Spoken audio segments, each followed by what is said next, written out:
like 80 to 50. Like it's a pretty steep like drop in average temps. So now I'm just like sitting here trying to let cool air in so my laptop doesn't overheat while also trying not to get frostbite. It's a really weird combination. Somehow my beautiful frosty city of Pittsburgh is still sitting pretty at like 65 degrees on a regular. This is like the first time I've experienced fall in this place. It usually just speed runs to winter. Yeah, I swear climate change is just fucking up every pattern of anything everywhere. I definitely feel like the boomer that's like, oh my God, it's so cold outside. That means there can't be global warming. I feel like the opposite of that, where I'm like, oh my God, it's so warm outside. That means it is global warming. I'm always just reminded of, I forget what a hog this was, but the senator who brought in a snowball from outside. It's like, it can't be real, brother. I have a snowball in here. There's no warm and it's cold today. Like, Einhoff or something, dude. From I thought it was the Alaskan senator from Oklahoma. Yeah, that's it. Yeah, I was thinking that name, but I didn't know if it was actually confirmed. How can there be evolution when there's still chimpanzees around? Checkmate. Checkmate, atheists.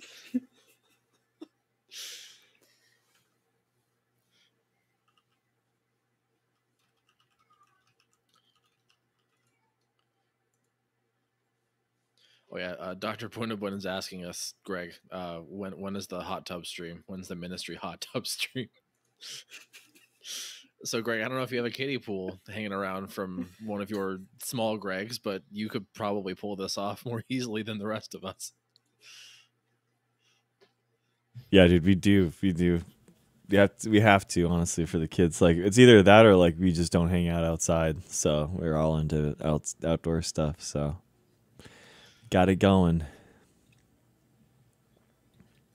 Oh yeah, and then Alt Miss Frizzle says you have to use the exercise equipment behind you while in the hot tub. Oh, exciting.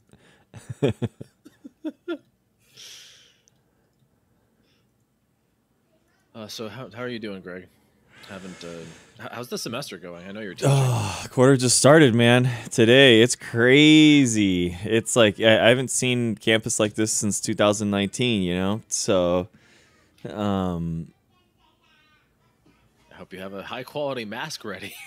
Yeah, I got my KF94 and stuff. I mean, good. I don't know, man. I mean, it's weird. You kind of like, as a graduate student and stuff, as an undergrad, there's obviously that like eclectic kind of like electricity in the air, and you're like, "Ooh, this is fun!" Like things are happening, kind of thing, you know, and that's fun. But in grad school, you kind of get into this like rut of just like, I need to get to my lab. I need like short lines at the food vendors, you know, and I just kind of like it's more like isolating than undergrad. Grad versus undergrad, you know. Undergrad, you're going around doing a bunch of stuff. Grad, you're just kind of like more isolated, which is kind of the problem that we talk about, right? Where it's like grad students are inherently more isolated, independent, so it's hard to get them all together in order to try to organize or to do student government, which is our graduate student association. So, yeah, it's nuts. It goes from 0 to like absolutely packed, and it's fun. But then you're like, oh man, like I tried to get something to eat today, and it was like a line out the door and around, and I was like, I can't even eat. I definitely feel the like stratification and alienation among grad students. It's like as soon as you get a bachelor's degree, you just resign yourself to being a wagee, and you carry the burden of whatever, grad life in a way that undergrads just don't have. It's like they have a lot more access to community, a lot of more intentional space carved out for them, whereas we're kind of just doing our job, Yeah, I mean, look at the stratification between humanities and like STEM, like for their lived experience is completely different than me. Like it's crazy talking to them. where I was like, a lot of them are adjuncting already, in the humanities, trying like adjuncting like legit in their last couple of years. I've never heard of that with anyone with STEM. It's completely different. It's technically illegal in most of our contracts. We're not allowed to do that, but like a bunch of people do it. Like, wow, really? It's just a matter of being able to, get the food on the table. Yeah, for real. Yeah, jobs. You're not supposed to have a job, and stuff. But I don't know a single humanities researcher that doesn't have it. It's like, it's crazy. It's just the amount of money that they take in is just different. Dude, Greg, you'd be shocked to hear our administrators talk here, because literally the dean of our graduate college is like, yeah, when I was getting my PhD, when I was your age, I worked at a candy factory while going to grad school. All of you should get second jobs to actually contribute to the workforce. It's just like, how much of a capitalist are you when you say that? Jesus. I'm like, I mean, I think that like academics should have like some semblance in their work that's a part of outreach. I think that should be required. But to say that there should be some second job or anything, I mean, it is kind of like tough, man. It's tough like for talking to people, in the United States especially. Like, people don't realize that like when you get a PhD in STEM that you actually get paid. It is crazy. I mean, and it is something where you have to get over that first hurdle of like, wow, you're getting a PhD and you're getting paid. Like, wow, how are you complaining? And it's kind of like one of those things where you have to like, and okay, yeah, I'm getting, hey, grandma, getting paid, but you're right. I like have to, I'm acting kind of like as the half of a professor kind of thing. And then on top of that, they're like the UCs or the universities exploiting you because they're charging you tuition still, which is a weird thing that you just have to pay for now, which is odd because it's like I work for you and then you're charging me to like learn from you at the same time. It'd be like if you went to McDonald's and then they charged you to use the fryers, and then they're like, well, don't get mad at us because your wages are low, and you're like, well, you're choosing to charge me for the fryers. Like, why can't the fryers just be included in my employment kind of thing? And it's tough, man. Clusterfuck, dude. It's Don't hard. get me started on the graduate wellness fee. Yeah, Oh, yeah. The fees are going to be an entire stun lock. Let's not do that. The fees are a whole fucking conversation. Yeah, I mean that stuff's there. It's hard. It's hard to justify. It's hard to justify. It's hard to. It's not like I'm complaining. I mean, but it's like one of those things where you do feel like underappreciated, overused. I mean, I don't know. I mean, that sentiment's pretty much universal. Like, obviously, it's going to vary in intensity depending on place, but that's just the state of fucking academia, man. Yeah. Graham, what's up, dude? How are you? What's up, folks?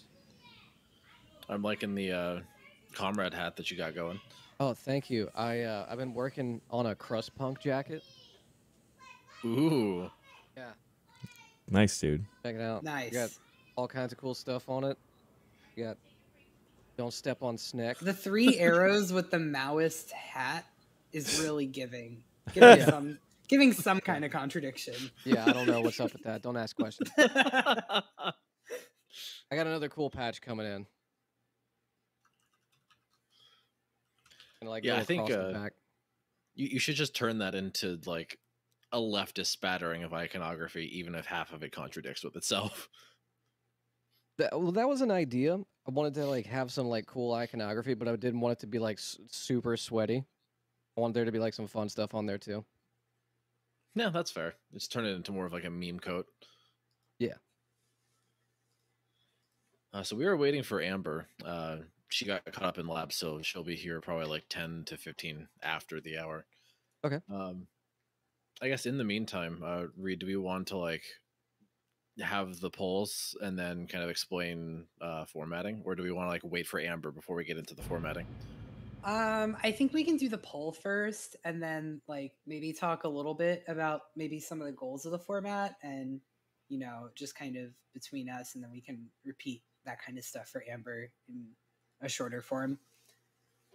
So I don't know if y'all want to do like something with your chat with the poll, but essentially Yeah, so that's what I'm going to do. Go ahead. Oh, okay, cool. So essentially, this is obviously like our first run at like attempting to adapt a style of debate that's used in like academic spaces as well as like mass media, like the New York Times and all that kind of stuff, called Oxford debating. We want to adapt it to live streaming so that it's still like fun and still kind of blood sportsy in the same way that it's like fun to watch and fun to learn from, but not quite as like reactionary and not as like vitriolic as some of those debates. In other words, a productive, fun edutainment, as it were. And one of the things that Oxford debating does that's unique to it is that it fields a poll before and after the debate with the audience to try to see if the arguments that were made in the debate had any substantial shifts in the audience's opinions. Of course, it's difficult to have like great data on that for a live streaming audience, since y'all can leave if you want, more of you will certainly come, all of that kind of stuff. So the data can't be as like readable as it would be for a live audience, but still I think it's cool to like over time see how the Ministry of Science grows as arguers and defenders of their position. So towards that end, we wanted to ask not just what do you think about human gene editing, which is going to be the topic of today's debate, but also if you feel informed enough to have an opinion on human gene editing, because that's informative in its own right. If you don't, feel like you know enough, and then after this debate you do feel like you know enough, then that is a win in its own right, even if you end up disagreeing with one person or another. So the poll is not only going to ask if you feel informed enough to have an opinion, but if you do feel informed enough, it will also ask you for what your opinion is, so we can see if there's any major shifts. Okay, I'm going to put a poll for 5 minutes. It can't really be that spread out, but I'll just do, are you in favor of gene editing? Yes, no, undecided. Yeah, Grandma pasted text in your chat because that allowed it to meet the character limit. Oh, okay, perfect. I was having the same problem. I was like, fuck, God damn it, Twitch, you ruined something else. If there's one thing Twitch is going to do, it's ruin it. Pretty much. All right, folks, there's a poll in chat. I'll give you 5 minutes for everybody to trickle in on it. So while you are pondering the poll, I want to talk maybe a bit about what we've come up with as far as the formatting goes. So something I've noticed in my study of like online debates is that the debates where there's like some level of structure tend to fare a little bit better on average than debates where it's just like two dudes talking on a Discord call. And I'm sure it doesn't take an active imagination to figure out why that's the case. If you put constraints on speech, it forces people to make smarter decisions about what they say and what they don't say, because there's going to be an opportunity cost. If I can just talk at you for 30 minutes, then versus if I have to only talk at you for 3 minutes, then I have to be much smarter about how I use those 3 minutes. So towards that end, I think it will be useful for both sides to start with a relatively long introduction. I have 5 minutes for now, but I don't think not each person talks for 5 minutes, because I don't even make my public speaking kids do that on day one. But both sides talk for 5 minutes, and they can divvy up that amount of time however they please. So more like 2.5 for both of you. And then from there, I think we can move into like a series of topics that kind of take up a specific section of the controversy around human gene editing. So like feasibility, is it even possible to edit human genes safely? What are the social consequences of gene editing? And we'll kind of volley that. We'll kind of take it as that comes, but structure it around like short 2 minute, maybe 1 to 2 minute comments per person, and kind of go back and forth. So like if we start with like feasibility, we'll have maybe Grem go first representing the pro side, and then maybe Amber will come in after him, and we'll keep it on as we go. Oh, I gotta get you the things. I'm also, this is my first time doing the audio director thing, which, as you can tell by how I sound, I'm really, really confident. Oh, hey, Oh there my you gosh. are, Amber.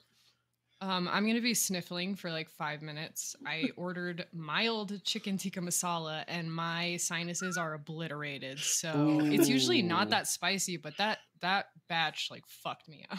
I don't know what it was. Oh my It god. sounds so good right now. Oh, it was so good, but oh, I ate it so fast, and it was so spicy. I can't feel my mouth.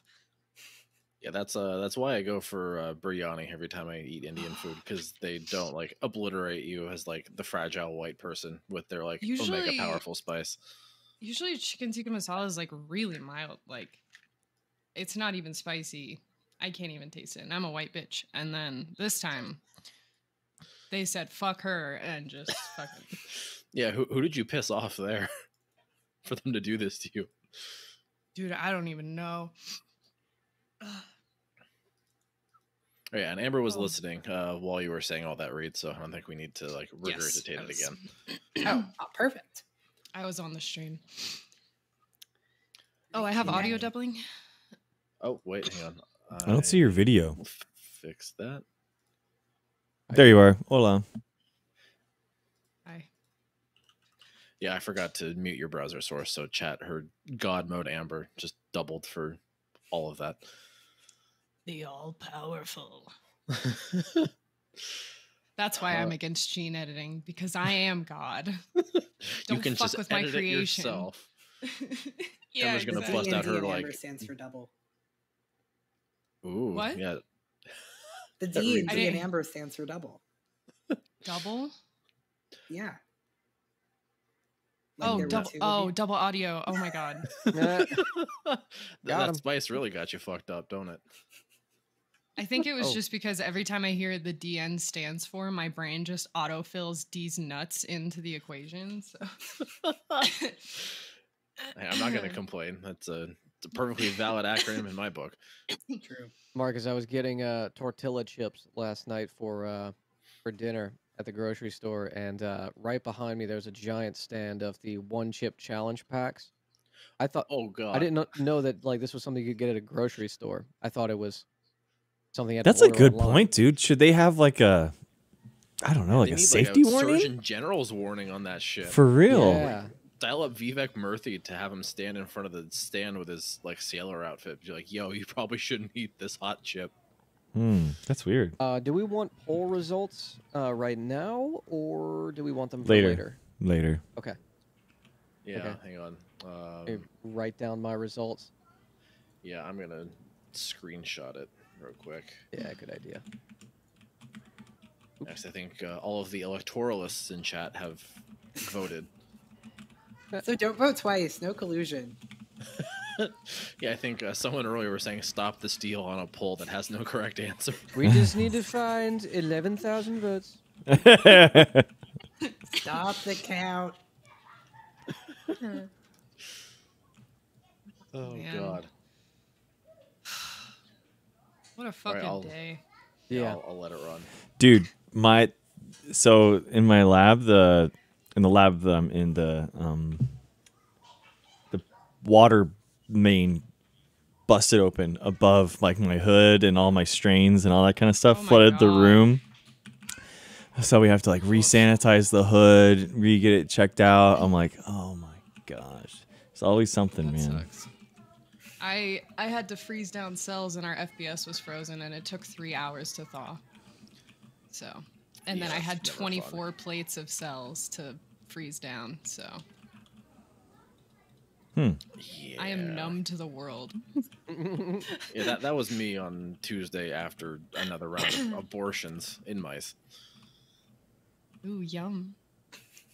Literally, the embryos look like sausage links. Like Oh my that's God. how they're arranged. We've had so many baby mice just kick the bucket in the last 2 weeks. I've seen so much carnage.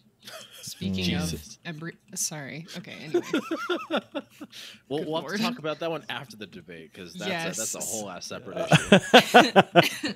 Yeah, no favoritism. You're making. What are you guys doing? Are you trying to Sorry, I, influence just the got home, audience? so Are you I'm trying to? It's a collusion.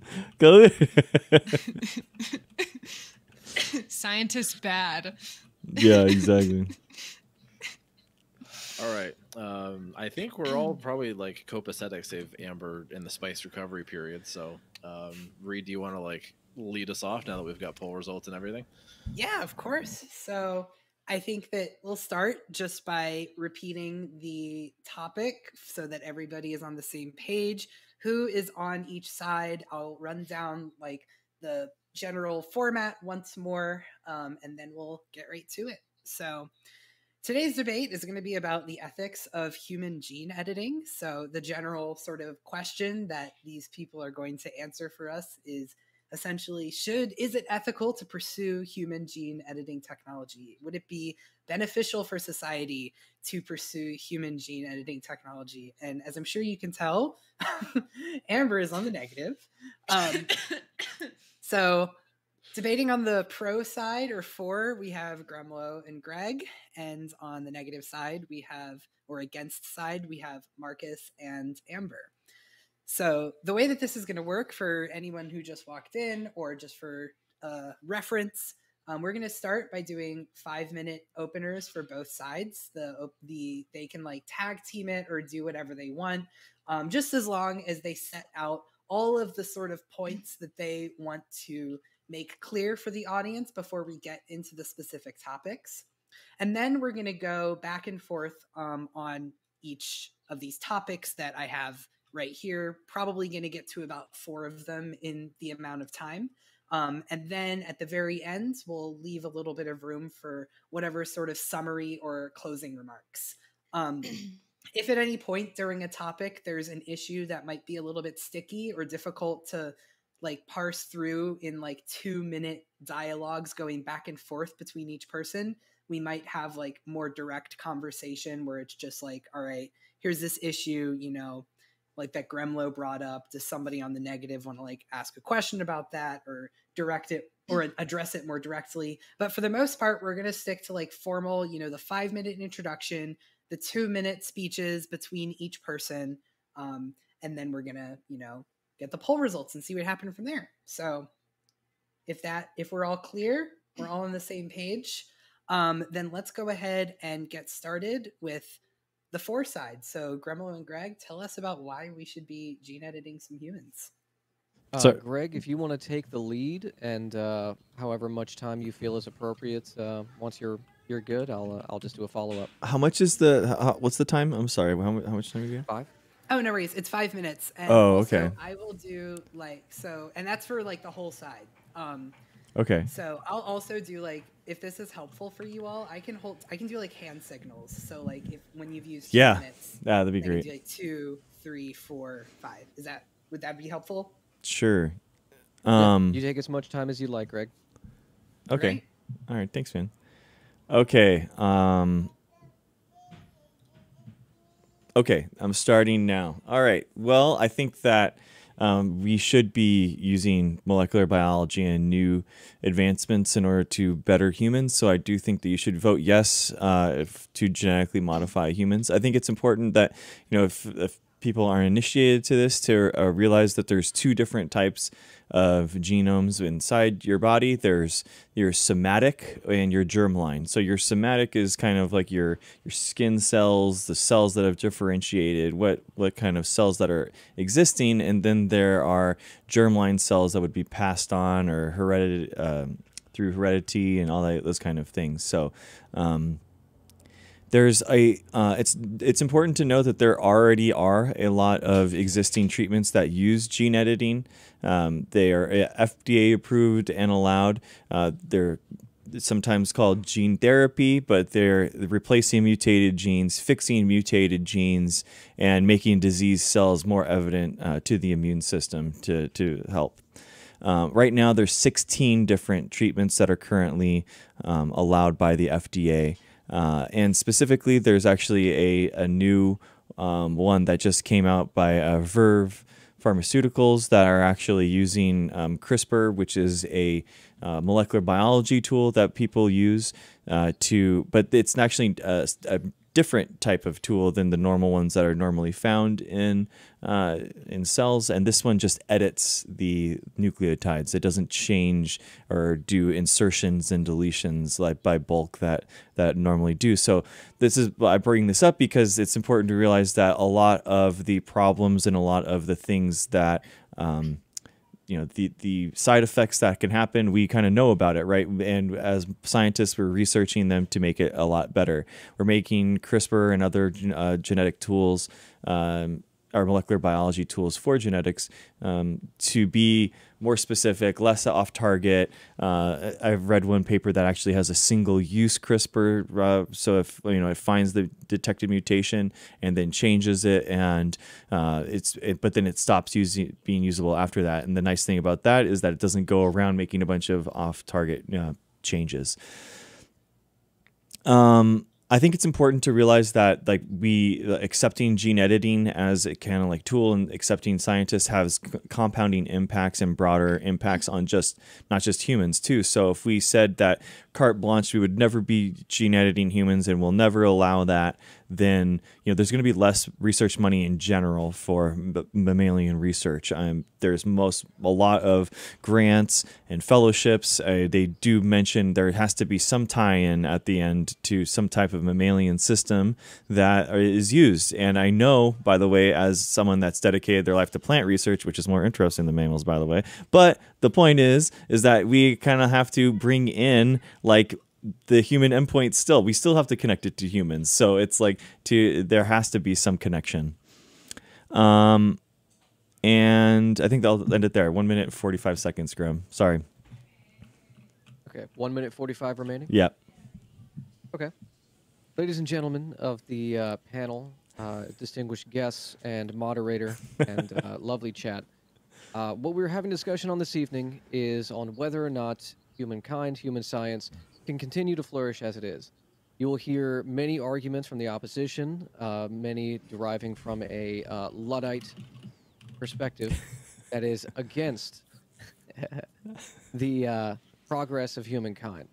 The question we need to ask ourselves is whether or not our institutions can properly manufacture the proper results we are trying to achieve, what those results are, and what kind of oversight is required for it. All of these questions will be answered as we proceed during the discussion. I hope for a lively and respectful discourse between the contestants of this debate. That'll be it. Are you ceding your time, gentlemen? I am ceding my time. Wonderful. How chivalrous. Thank you. So now we're going to hear from 5 minutes from our negative side. Marcus and Amber, take it away whenever you're ready. Yeah, you Amber, want to do this? you can go first. We should. I kind of want to split it 50-50. So, but Okay. if you want me to go first, if you're feeling a little extra spicy right now, I can. No. All right, I'll start. All right. Okay. Oh God. Okay. And go.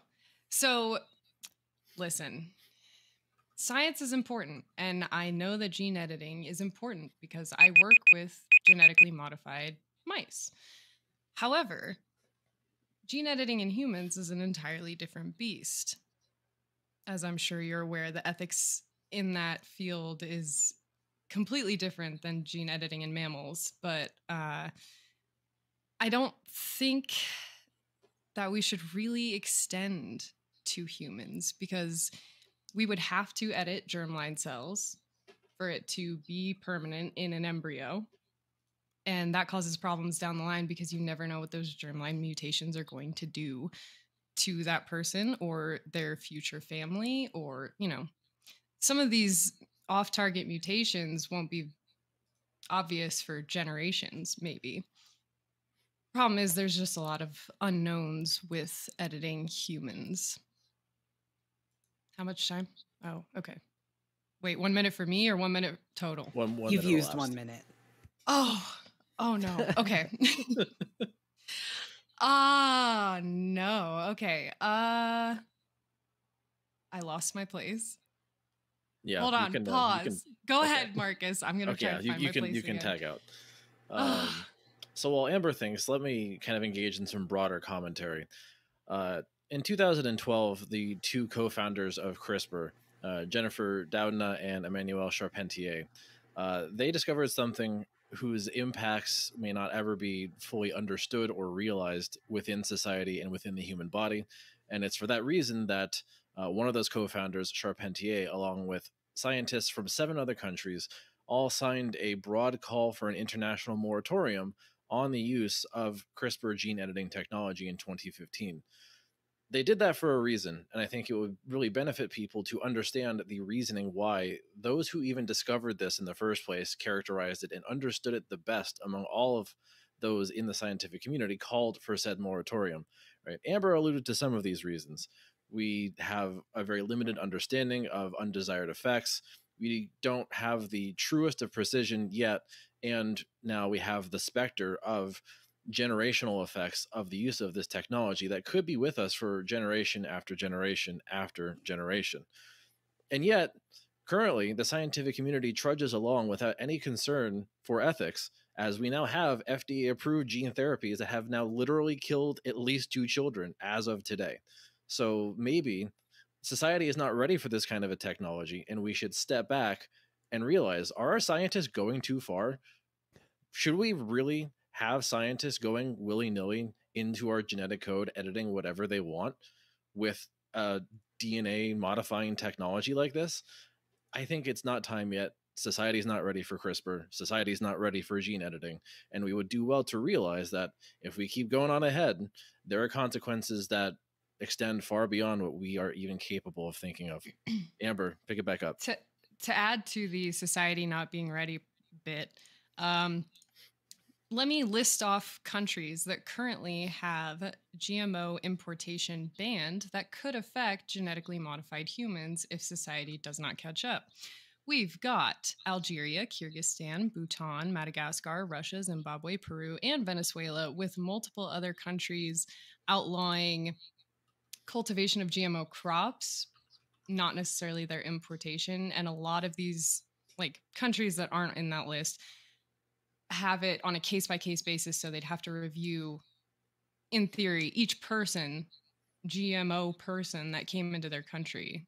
If society does not catch up before scientists start, throwing CRISPR at people and embryos with no regard for how their quality of life will be affected once they're a full-grown human. We saw this in China. There was a doctor who CRISPR'd 2 twins to be resistant to HIV, and we have not heard about these twins. We don't know how they are. We don't know if they're okay. Their parents did not give informed consent. The consent forms were not good. And I mean, that's just a taste of what's to come if we end up gene editing humans. Yeah, we'll see at our remaining time. Excellent. Thank you all very much. I think that that's a solid sense of the controversies that lie before us. So I came up with a list of topics, some of which are slightly more well-informed than others. But the one that I wanted to start with first was feasibility, because of course, what is any of this if the question of feasibility isn't fully answered? So to reiterate, I think that for this section, I'll just list off what the issue area is, and then we'll follow a relatively loose speaking order, and I'll ask that each individual keeps their remarks under 2 minutes. If it still seems like the area is hot, we can run through the speaking order once again. Again, keep it around 2 minutes. If it's extra hot, then we can try to leave it for relatively unstructured discussion. But if we kind of get to the same place by the end of it, then we can move on to the next topic. Does that sound? Yeah, that sounds good. Lovely. So the first one is feasibility. Is it possible to edit human genes safely? And how about we go in the order of first Grem, and then Marcus, and then Greg, and then Amber. Could you repeat the prompt? Is it possible to edit human genes safely? Oh, okay. Do we want to go ahead and start now? Yes. Yeah. So since the the advent of CRISPR, over 10,000 people have, or sorry, since 2016, over 10,000 people have received gene therapy. This is something that, again, while needs oversight, needs standards, I find it interesting that the specific countries that were mentioned in the opening statement of the opposition were all countries that currently have embargoes or sanctions upon them, and also a country that is notorious for not having cooperative ties with Western media. That is, of course, all antithetical to the cause of science, cooperation, and understanding. But we have had people that are, I believe, we had, let's see, I just brought it up from an article in, I believe this is 2019, first patient dosed with HIV gene therapy. According to researchers, the CRISPR-based gene therapy EBT-101 has the potential to change the future for HIV therapeutics. If we are, as scientists, going to say that we are interested in saving lives, then any tool in our tool belt is a good one. But just as a hammer can be used to build a home, it can also be used to destroy it. So again, standardization and all tools need oversight and proper use. This is why investments in it are essential. How much time do I have remaining? You have 20 seconds. 20 seconds.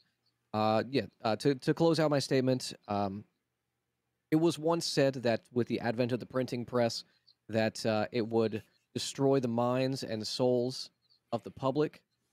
I would say the same type of mentality is being used on this one, more fear than the pursuit of knowledge. Perfect timing. All right. Marcus, you're up next.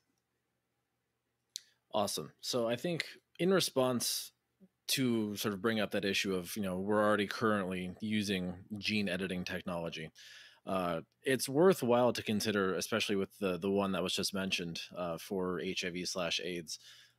This harkens back to what I mentioned about effects that are unforeseen, and really the specter of, should we be doing this right now?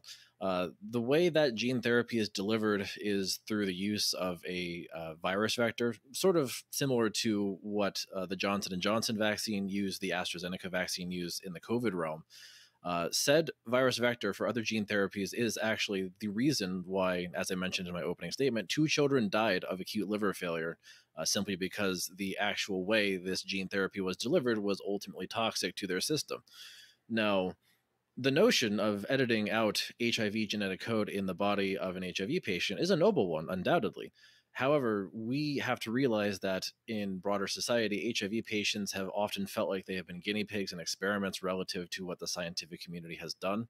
If we talk about the lack of their involvement with the development of antiretroviral drugs and beyond, there's always been that sentiment. It goes back to the days of Tony Fauci and HIV patients throwing the ashes of their loved ones onto the White House lawn in protest of their lack of involvement in their own treatment. So, with this being said, there is no patient involvement, there is no patient decision-making insofar as how these gene therapy treatments are conceived and devised. They simply line up for it with the false hope potentially being held over them that they may one day be cured of an already debilitating illness like HIV/AIDS. So we have to keep in mind that that might be possible in the future. But as it stands right now, there are a lot of problems, and we really shouldn't take an already marginalized group and return them to an archaic role that they used to have as, unwilling participants in what is ultimately a science experiment. More perfect timing. Greg, you're up next. Yeah, I just want to point out that some of the countries that were mentioned in the opening, I mean, some of them ban atheism. So, I mean, I wouldn't say that they're really the hallmark of like civil rights, and they wouldn't be really for these patients getting better for using things anyway. So, like, I mean, we talk about this a lot, but I don't think that scientists can ever be 100% sure. There's not a 100% way for anyone to know that there's never going to be a bad possibility, right? People die of acetaminophen or Tylenol. People die of ibuprofen. It does happen, and the body is complex, but that's why we have things that are tested. That's why we have these these clinical trials. That's why we really look at how and why we're doing the science rather than has this ever been a bad thing? Because there are, like, for example, vaccines are safe and effective, but are there potential downsides? Are there things that we couldn't know? Absolutely, but obviously we side with vaccines because they're so much better than any potential downside. It's about at the end of the day, it's about helping people with the tools that we have in order to help them. And as scientists, we have a way now in order to do a lot of this stuff. I think a lot of this is fear mongering from CRISPR that a lot of people didn't even know about gene editing, but it got kind of popularized, this concept. And now we're talking about it, but the CRISPR gene editing tools and that are being used right now for those patients in the Verve human clinical trial are it's going. We're conservative with it. We're keeping track. We're watching the human trials and we're using it. The process is working. All right, Amber. Last but not least.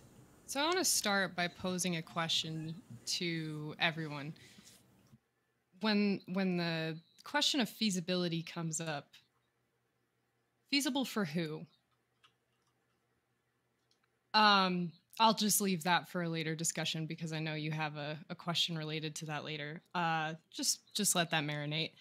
I also wanted to say that the gene editing that we do right now, the treatments, and I say treatments plural because people have to go in multiple times, like chemotherapy, to get treated with these viruses that, continuously edit the genes in their somatic cells. So non-heritable changes. And so if they have like a genetic disorder and they pass it on to their children are going to have to go in for those exact same treatments all the time, over and over. That's money. That's a fuck ton of money. And I guess I kind of wanted some clarification. Are we talking gene editing like treatments as it is right now? Or are we talking permanent gene editing of germline cells? Or is it kind of both? Kind of both, I think. Okay. So yeah, I just kind of wanted to make the distinction between, gene therapy and what I perceive as gene editing is lasting changes from an embryonic stage so that it can apply to all of the cells in a person. Because the gene therapies right now are temporary and like I said, you have to go in for multiple treatments. So yeah, that's it. That's all I got. Awesome. So just to take a little bit of temperature on the question of feasibility, it seems like, at least, again, remember, I'm a layman who knows nothing about most of these things. So feel free and correct me if I'm wrong. But I'm getting the sense that, of course, there's these like long-term gene therapies that happen when a person is like a person. And we kind of know how that works. And it takes a long time.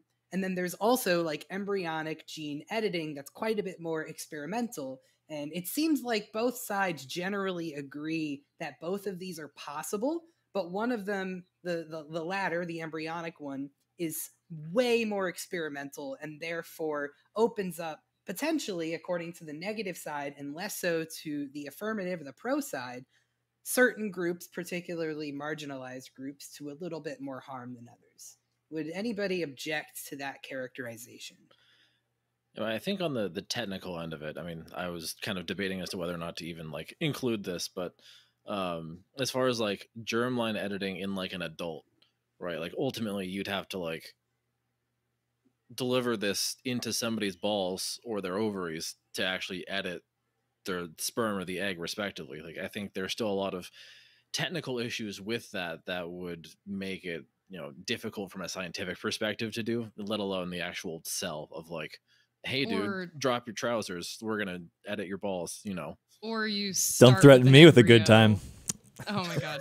Or you start with an embryo and then you edit like those few cells, and then every cell that makes up the eventual human body has those edits in it. But isn't that something worth researching? Isn't that what we're talking about? Isn't that, I mean, what if there was a treatment that you could take a pill or something like that, and there are targeted cell therapies. How are you going to get informed consent from an embryo? Well, I mean, if it's in a disease that's going to cause like definitive harm, like there's who sets that goalpost of definitive harm? There's RFK, or is that right, Marcus? The single nucleotide thing for that makes them unable to. It's like a metabolism thing. I think it's RFK or PFQ or something like that. PFK, something about that. It's like their lives are completely changed. There's no way that person is going to say like, my life is better without suffering. And I think that's the biggest thing, is that there are different treatments that you could do where it's just less suffering in the world. By saying there's no gene editing, no gene therapy techniques that are allowed, you're increasing the amount of suffering in the world. It's just, there is. So people with like hereditary disabilities, like, would that count as removing harm from the world? Yeah, I think that there obviously is a difference, right? When you're talking about positive or negative eugenics, which is what the official term for this stuff is, where it's like, are you removing like for example, deaf people, like the deaf community has called out and said like, hey, it's not really fair that you're removing part of our community, but sickle cell, another good example. Yeah. So, but are people's lives better because of this? Having the ability to hear or not having sickle cell anemia. I mean, I'd probably argue, yeah, it's just less suffering. But are you going to make that decision for the embryo, for the person it eventually becomes? Well, if we're talking about like within embryo, it wouldn't be on that entity's decision. It would be, of course, the decision of the carrier. The carrier would decide whether or not they want that gene to possibly cause damage or a lower quality of life for the potential child. We'll see, but now the carrier isn't necessarily somebody with scientific training most of the time. So, or the person that's going to reap the consequences of that decision for the rest of their lives. So, is that person going to really have the most like accurate, up-to-date assessment of the litany of consequences that may exist for them or the embryo that they're carrying once it's become a person?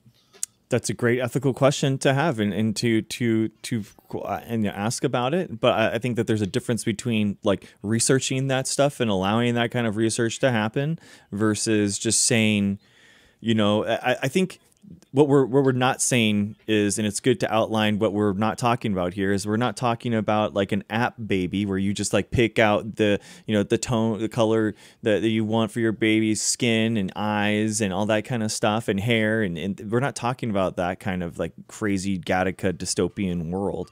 We're talking about like really tangible diseases. Why aren't we talking about that? I mean, we could. I would say that there would be some type of, a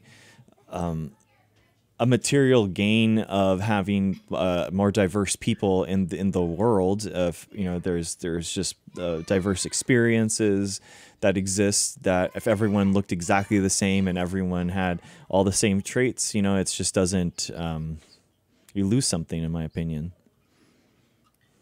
But we're not Maybe- arguing for so- designer crazy babies. That's what Gremlin and I are not sitting here We're being just talking like, about gene editing. I know, We're not talking but about anything but specific. just like with abortion, right? People think that it's like when we're talking about abortion, people mischaracterize that, where it's like, oh, people that are pro-abortion just want anyone to have abortions anytime. Like someone that I'm picking up my Starbucks and I just decide I want to not be pregnant, and then I get an abortion willy-nilly. And it's like people, we're not talking about that here. We're not in the same way with gene editing. Sorry, I'm taking up a lot of time. Reed, you're gonna say something. Oh, no worries. So I'm seeing kind of like two threads that this is going into, and I guess we can kind of pivot to one of those too. I know they're deeply entangled, so it might be hard to keep them separate, but that might be the beauty of it. The first is this question of like how kind of earlier on in this conversation of research, which is whether it's even possible to get the informed consent required to perform clinical trials or to actually have this as a thing that can happen to particularly the embryonic form of gene editing, like a basic question of agency and consent. And on the other hand, we have the question of social consequences, which is like what actually happens if this does it always spiral into designer babies? Does that have to be a question asked when we talk about funding gene editing? So I know that these are like very intertwined, but I think it might be useful to discuss the ethics of research before we talk about the consequences of the fully developed like technological product should it hit the market, just because of like temporality. Does that make sense? Yeah, I mean, feasibility is an interesting thing because we already hold back so much with humans. So like, for example, genetic cloning, like we've been able to do that with mammals for a very long time, over 20 years. We've never done that with humans. To my knowledge.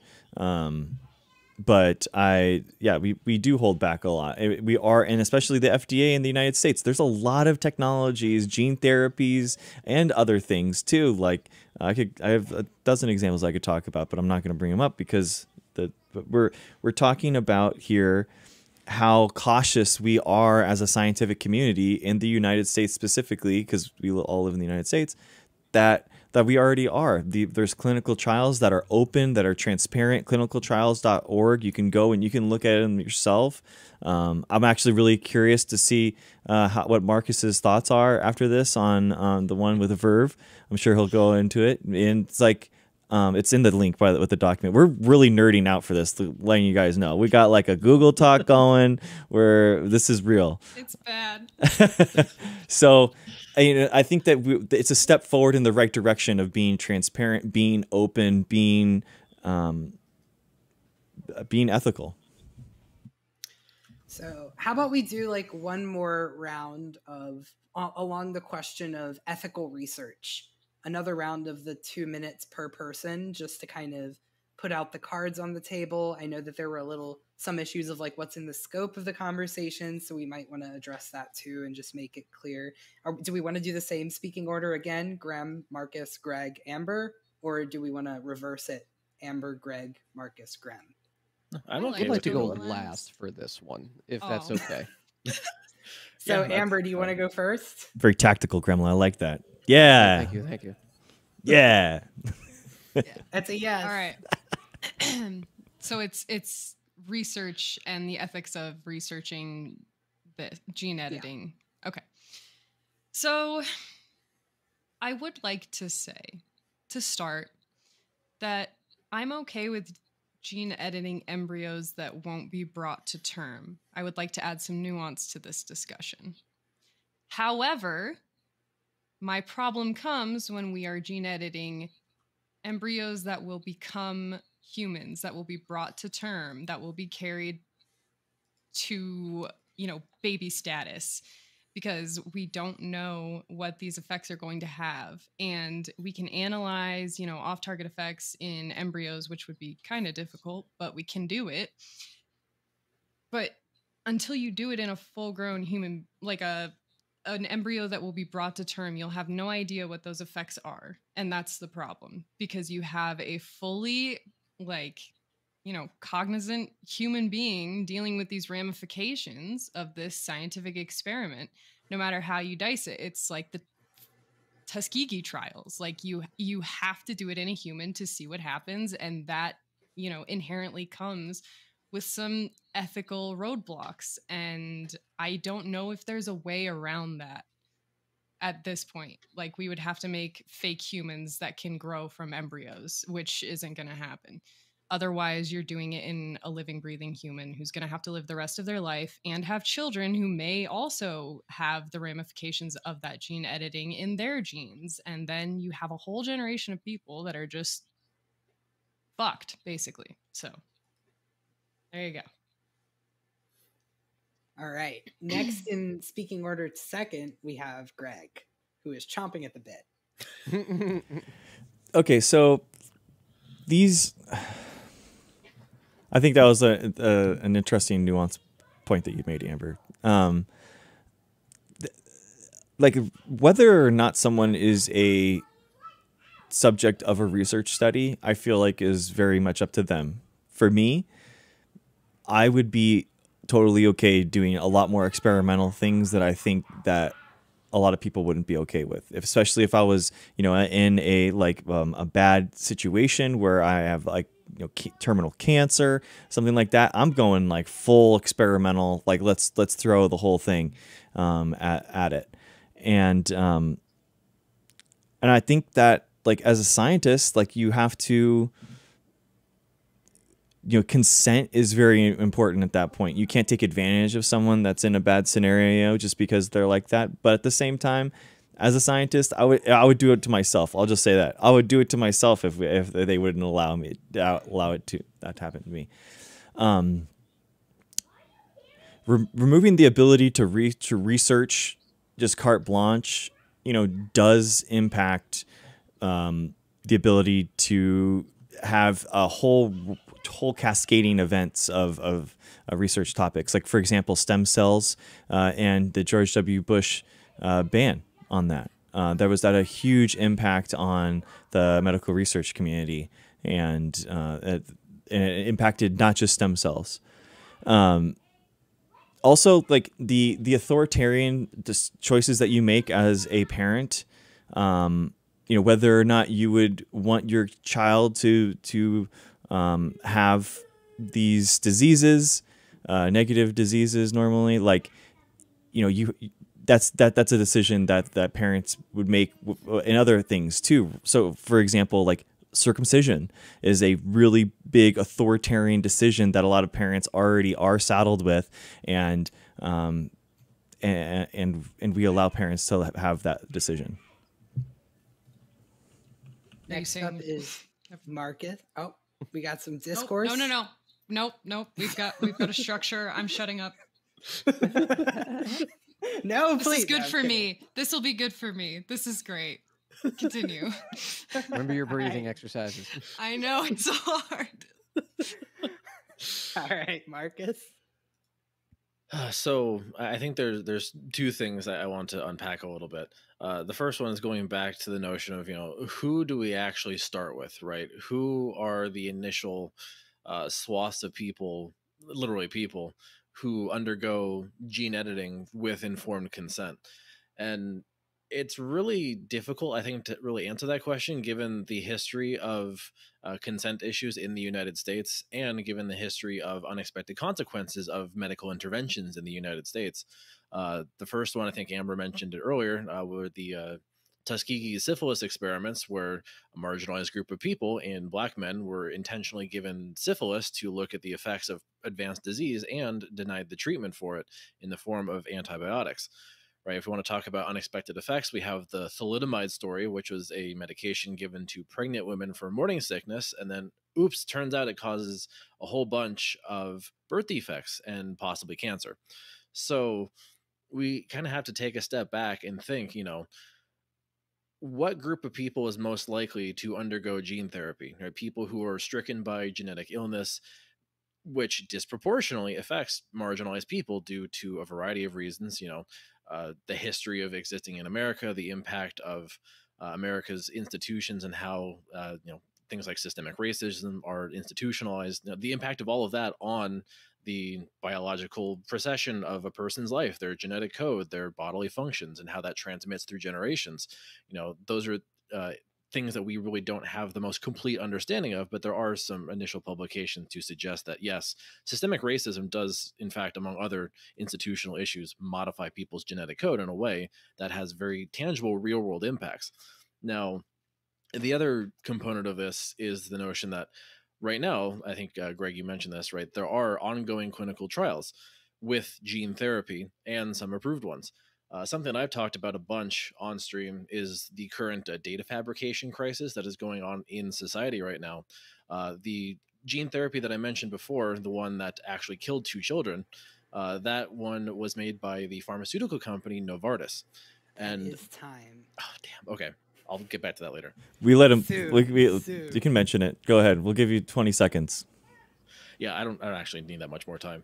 Novartis basically had a couple of executives ousted for data fabrication allegations around the genetic therapy treatment that was given to 2 kids who died. Yikes.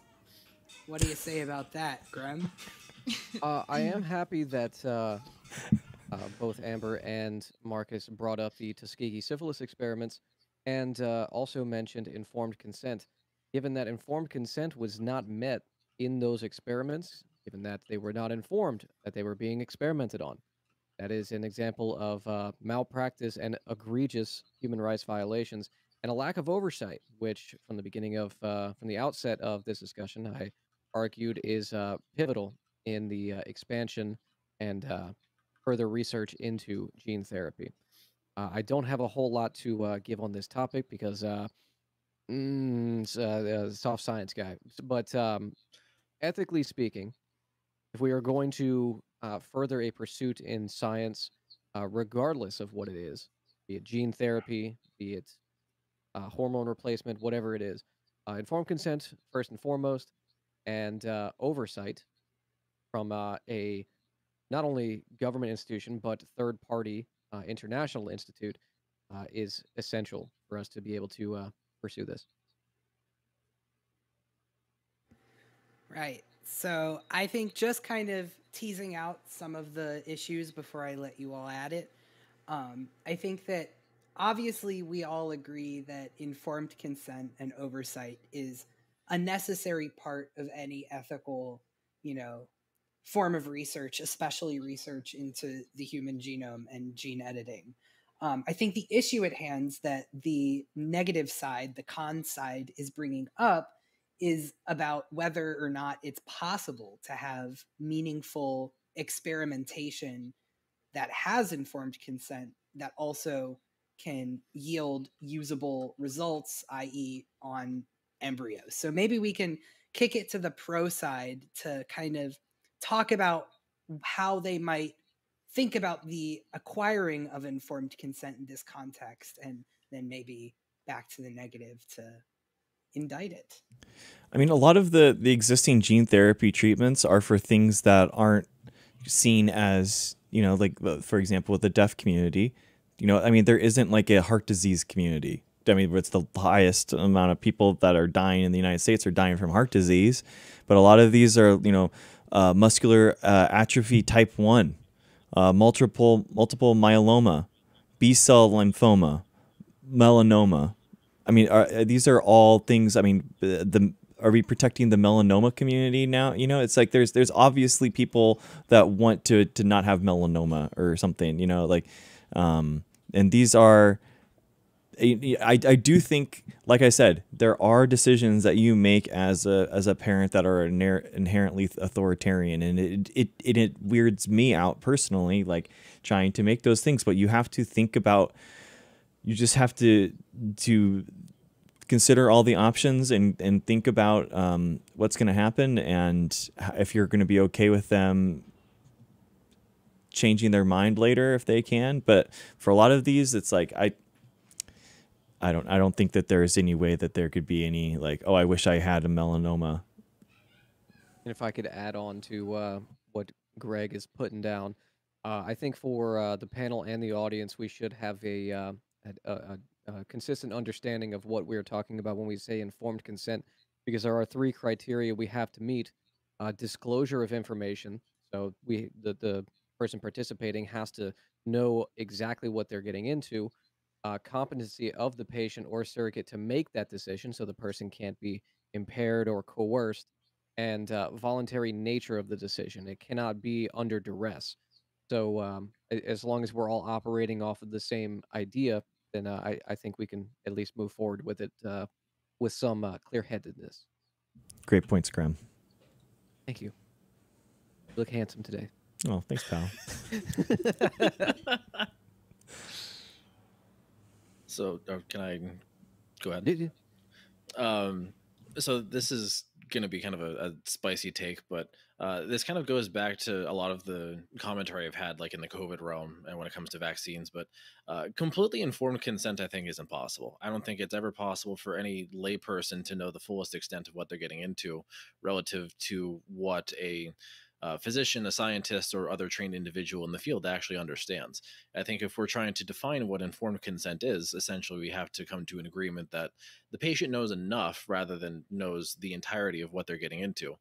But in reality, even with something like gene editing, even the people administering it at this point in time, as it stands right now, do not know the fullest extent of what they're getting into, as well as the actual purveyors, administrators of something like this, right? I think an analogy was made earlier to something like, there are still accidental deaths from a Tylenol or acetaminophen, but these are very common over-the-counter drugs whose negative effects can simply be attributed to overuse or user error, when in this case this is something that is ultimately a lot more experimental, right? It's a lot closer to something that's less understood, more of an experiment rather than something that's available over the counter, right? If we're talking over the counter medications, this is simply something that we trust people to be responsible stewards with, for the most part, for like very basic shit. I think gene therapy is on the opposite end of that spectrum. It's very complicated, and we can't necessarily entrust people with knowledge of something that's being done to their body when scientists and physicians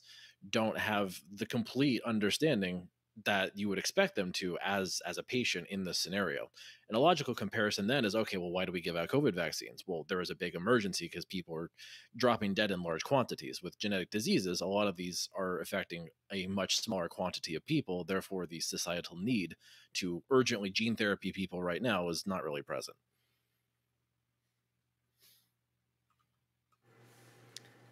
So if there's no other thoughts about this, maybe just a quick summary, and then we can decide if there's still something contentious, or we can move on to like more of the meat and potatoes of it all. But from what I can tell, it seems like we're kind of gravitating around the same idea that there's always going to be ethical risks involved in this research, especially if it involves embryos, which it has to. But the pro side is a little bit more in favor of taking those risks, whereas the negative side is pointing to a lot of social consequences that could happen as a result of those risks, kind of in line with the ideology and practice of eugenics. Is that a fair reading? Yeah, I mean, there's always going to be risks for even taking the DNA tests at the beginning of a pregnancy. You sign off the waiver. The consent says that like this can lead to a lot of different things and a whole problems, and you sign that off, and as a parent, you are thinking like, does it really matter? Like, and it's like, well, yeah, I mean, we need to know whether or not like a whole swath of genetic abnormalities could be existent, and that could put the life of my wife in jeopardy. So that's a risk that we were willing to take. Yeah, there is no practice within science that is not without risk. It's about what risks are we willing to take, and what risks are we able to mitigate. Yeah, well, I would say with most things in science where we do take risks, there's either opportunity to mitigate risk or the full totality of the risks are understood. It may very well come to pass that with gene therapy, we arrive at that point of understanding. I think my argument, and I think Amber is probably in agreement here, is that we have not arrived at that point yet, and we need to like hold the fuck up until we have a sufficient body of understanding to where we have arrived at that point. What would be that body at that point? Well, how would we know that we've crossed that threshold and now it's okay? Well, I would argue that we would want to have a lot more data, at least in the animal research realm, about inheritance, about off-target effects, about the safety and tolerance of the actual delivery method. Right now, that we've had 2 children actually die because of the delivery method and not necessarily the gene therapy. We could engage in some research in non-human primates, which more closely resemble people, to actually take a look at, like, okay, maybe we could deliver it a different way, a way that doesn't just like accidentally like yeet a baby monkey from the world. But I mean, but talking about informed consent, we've literally stopped a large majority of non-human primate research because of that exact thing. Because there's growing bodies of evidence that like we are putting these animals that I mean, they're conscious, they're and we're putting them through trials that are deemed unethical by people that work with mammals, by people that are in the mammalian research realm. It just seems like what all that research comes down to is having the ability to do that research. And I don't think that any of it would even be started. We wouldn't even be heading down that road if it all was banned, Well, so I'm not necessarily calling for a ban. I think at this point, the word moratorium, what I brought up earlier, I think is closer to what I would believe. I think we hold off on it until we feel a lot more comfortable with how much we know about the consequences, and then we can voluntarily lift the moratorium once the international scientific community is all in agreement on that notion. And the ethics of whether or not we use animals in research is an entirely separate debate. But at the very least, collectively, we've decided that it's more ethical, even if it's not super ethical in the grand spectrum of things. It's more ethical to do research with animals than it is with people. Just as a footnote, maybe another debate in the future could be the ethics of non-human primate research. That's actually what the college debate topic is, or at least a part of it. So I would be slightly more helpful in preparation. Yeah, I mean we'd agree that there would be no way to ever get informed consent from a non-human primate, right? Yeah, no, I would agree with that. Okay. But at the I same can hear time, the vegans right now. Yeah, I mean, nobody tell Bao Bao. it's, I mean, I think like the moratorium sounds okay. It's just like, but when we're talking about, even that you admitted they signed that thing in 2015. So that was when it was brand spanking new. We were just figuring out that it could actually be used in yeast. So yeah, of course, if there was like at that time, like we hadn't even applied it to plants. We hadn't even applied it. It was just out of Saccharomyces cerevisiae. That was right around like when Zhang's paper came out. So it's like, of course that it was so in the infancy that like I think anyone would agree that like just jumping to humans as this new gene editing tool, then yeah, of course. But we're, by not talking about the last 6 years of CRISPR research, we're not talking about the ways that we've actually made it a lot safer, and going down that line of knowing a lot more what's going on. We know exactly how the Cas actually interacts with the DNA. We know how to reduce the off-target effects. We know how to turn it off after it's made its impact. We're not using double-stranded breaker polymerases or endonucleases in order to make those cuts. So it's like so much research has gone to make it safer. I mean, even on that note, right, if we're talking about steps that have been taken to make it safer, yeah, of course. And I totally agree. There have been steps taken. The premise of my argument is that we need to take more steps, right? When you talk about modifying genetic code, right, a lot of the strategy behind the modification is to essentially engage your body's natural mechanisms to repair and modify DNA to insert the specific letter of DNA that you want it to cure, insert disease here.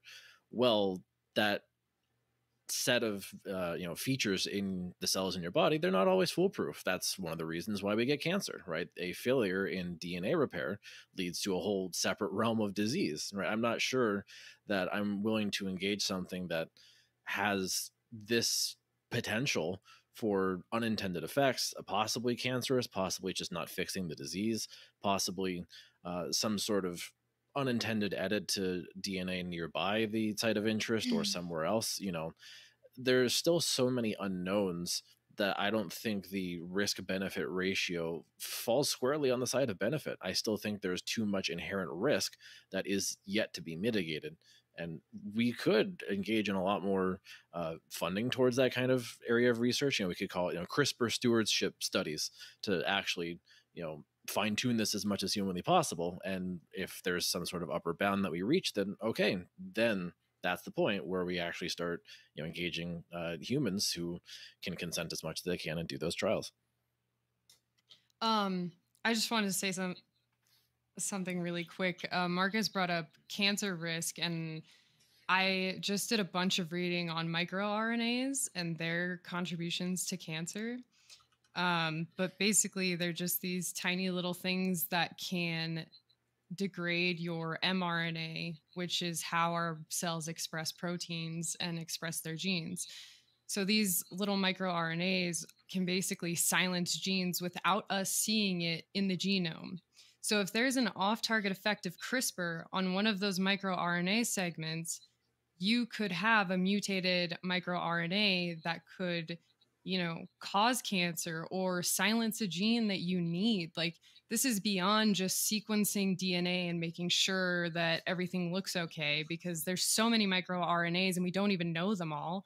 Who knows, like, what kind of gene silencing you can get if you have some, like, one off-target effect. I also wanted to say the single nucleotide, like, that's only a very small percentage of genetic diseases, and the more bases you edit, the more error you're going to get. Graham, do you want to add anything, or? I think I will pass on this one. Fair enough. Any last words before? I think this is a good time to move on to the social consequences. Lovely. Social consequences it is. So I think that this is probably where we'll end up spending the rest of the debate, just because there's a lot of social consequences. But before we do the little 2-minute thing as before, how about let's do the speaking order that we started with. This would be Graham, then Marcus. I have to pee. Yeah, can we do a bathroom break? Bathroom break? Potty break. Does that exist in actual, like, collegiate debates? Is there, like, a recess? Actually, kind of, yeah. The debates are like 2.5 hours long. Jeez. Oh, Jesus. Debaters get 10 minutes of preparation time per side, and if you want to piss during your prep time, then you can. But most judges will just allow you to pee for free, and I am a gracious dictator, so. Okay. All right. Well, I'll be right back then. Be right back. Same.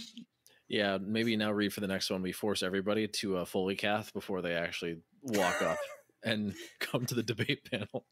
You got to rev up those bags, because there ain't going to be a single solitary ass cheek taken off of a chair during this debate. Thank you very much. Yeah, in order to have speaking time, we need to see you Gorilla Glue your butt cheeks right to the chair. Like the lady with the hair. Yeah, giving her scalp a bath in glue and, like, scalping herself accidentally in the process. Holy shit. This says a lot about society. Okay, now my moderators are saying 100th sub today gets their name edited into my genetic code. Hey, How would that even work? I mean, the frightening part is I could actually probably make this in my laboratory because I have all the requisite parts. We would probably have to. You'd have to spell it out in amino acid code. Like, every amino acid, there's 21, and each one has a singular letter that it, that it stands for. But there's only so many letters. Like, not every letter is in that amino acid, like, list. So hopefully they have, amino acid letters. This is the future liberals want. They want us to kill embryos. They want to sign their names into our DNA. I mean, people are kind of surprised when you tell them that, like, surgeons literally tattoo the insides of where they cut just to tell other doctors if you need other surgeries in the future that, like, hey, somebody was in here. Like, that is a thing. God. So what you're describing, Amber, not too far away. Sick. Can I have an internal tattoo? If you When I run out of skin?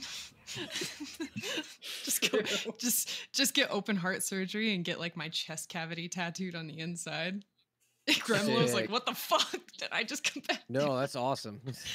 There's some normal debating Yeah. happening here. Yeah. I came back with a screwdriver, so I'm ready to go. Better than any other debate Attaboy. you'll see on Twitch. That's true. True. All right. So if everybody is back and ready to go at it, the next topic is definitely the most capacious and probably the most spicy. And I wrote it as how might genetic modification or gene editing of humans affect social hierarchies? And two that I want to flag, or three that I want to flag that we've already kind of heard of. The first is about race and just in general, the ways that different people in power categorize humans based off of differences. The second is like ability, you know, should it be the case that people who might be born deaf can edit that deafness out of them? What is that eugenics? And if it is, and if it isn't, what are the consequences of that? And the third is like health access more broadly. So like for issues like, you know, melanoma or sickle cell, where it's a little bit more obvious that this is a bad thing that people generally don't want, how might gene editing, you know, disproportionately benefit certain people and not others when it comes to being able to access it? So if those three, I know those are like incredibly lofty, but I don't want to like regiment them out too much because that's just way too much structure. So I'm just going to leave it to you all to like address these or not as you see fit. Does that sound good? Sure. Yeah. Lovely. So how about we kick it over to Grem for the first 2 minutes? Okay. Well, if we're talking about social division along those three lines, I think we can all very easily imagine what genetic cast would look like along the gene editing lines. Ability is also a very easy one to imagine, but I'd like to focus on access broadly because we already have this within our social structures, but it's along class lines. I'm going to do my Marxist thing here and talk about healthcare and accessibility, how it's gatekept along class lines. It's all about, you know, how much money you have. If we are going to implement any kinds of broader gene therapy or genetic alterations for genetic disorders or any kinds of hereditary traits that are deemed undesirable based on whatever conditions are in that scenario, those are already available, just not by genes. It's by cosmetics, it's by social strata. So we already have that in place. And the issue fundamentally is whether or not these are broadly available to the public. Broadly available doesn't necessarily mean accessible. It just means whether or not you can afford it. So I would like to see gene editing and gene therapy available to the public, not at the cost of anything, you know, unless it's uh, voluntarily non-medically necessary. If we're talking about someone who has a genetic disorder that renders them incapable to breathe properly or to engage in their day-to-day life, I would like to see that remedied by broad access. So if we were talking about accessibility, then this needs to be tackled from a class-first perspective so that more class division based on medical need or medical hierarchies is not propagated throughout whatever region or culture we're talking about. Nice. And united together in friendship and labor, next we have Marcus. So this is actually going to be, I think, a little interesting because I kind of want to sort of append that class analysis of the situation, and I think we can look at that by turning to the literature, actually, not the scientific literature, but the actual literature. Right? We can look at Brave New World. That's a society that was essentially deliberately created and fabricated to form, you know, intelligence-based, biological superiority-based hierarchy. And if we take a look at who controls the vast majority of resources in our society, it's, of course, it's the ruling class, it's the rich. And if we're talking about trying to democratize a technology like this, I don't think it's within the class interest of the ruling class to actually do this. And we can kind of look to a preview of how this would go in society by looking at abortion right now. Generally speaking, your least favorite politician and their mistress are always going to have access to an abortion. They can go get it whenever they want to because they have the material wealth and the political connections to make it happen. But the average working class woman, person who can give birth, they're forced to resort to very unsafe measures, especially now in states where it's been literally banned.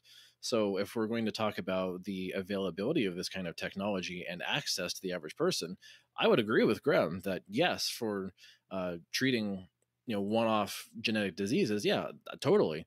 But I don't think that's a realistic expectation based on the class interests of the ruling class. They're always going to have an interest in propagating and perpetuating the hierarchies that they've already established that place them at the very tippy top of society. And they will use their vast resources and capital to prevent that technology from ever being democratized. So that way society functions like that in the future. Next up is Greg. Yeah, I actually don't think this has anything to do with the ethics of allowing humans to be gene edited. I think that this is about like the access to healthcare, because there already is a stratification for the have versus the have-nots to access to healthcare, and I think that gene editing and gene therapy is a new type of healthcare, to be provided. And I mean, you can see this right now with the cost argument. You can see this already with IVF. In vitro fertilization is already prohibitively expensive for a majority of people on whether or not they can afford to even have a child, and it's awful. I think that it should be expanded and should more people should be having access to those next generation medical services. Segmenting people in society by whether or not they have a specific nucleotide mutation or something. I mean, that already exists, and it's not a big thing. It's we have it with sequencing. You'd actually use sequencing in order to even know if someone actually had that mutation anyway. So it has a huge... So it's actually sequencing that would actually create the bifurcation of society. It's not gene editing in itself. I think, again, that we're talking about something that actually doesn't have to do with what we're really talking about, which is the ethics of allowing humans to be gene edited, and the ability to access healthcare is going to be always up to a political question. And I'm on the side of universal single-payer private provider systems. But I don't think that it has anything to do with the ethics of gene editing humans. And Amber. Okay, I just wanted to make the point. I think the stratification that we talk about when it comes to gene editing is stratification from the results of gene editing, not like us having single nucleotide changes kind of thing. I think that's more of a, down the line when this is an established practice in humanity that has the potential for, especially if we remain in this capitalistic healthcare system, for only the rich to benefit and them to, modify their children because they can afford to, however they choose to make their children superior. Now, I would like to draw this to Marcus's point about a moratorium earlier.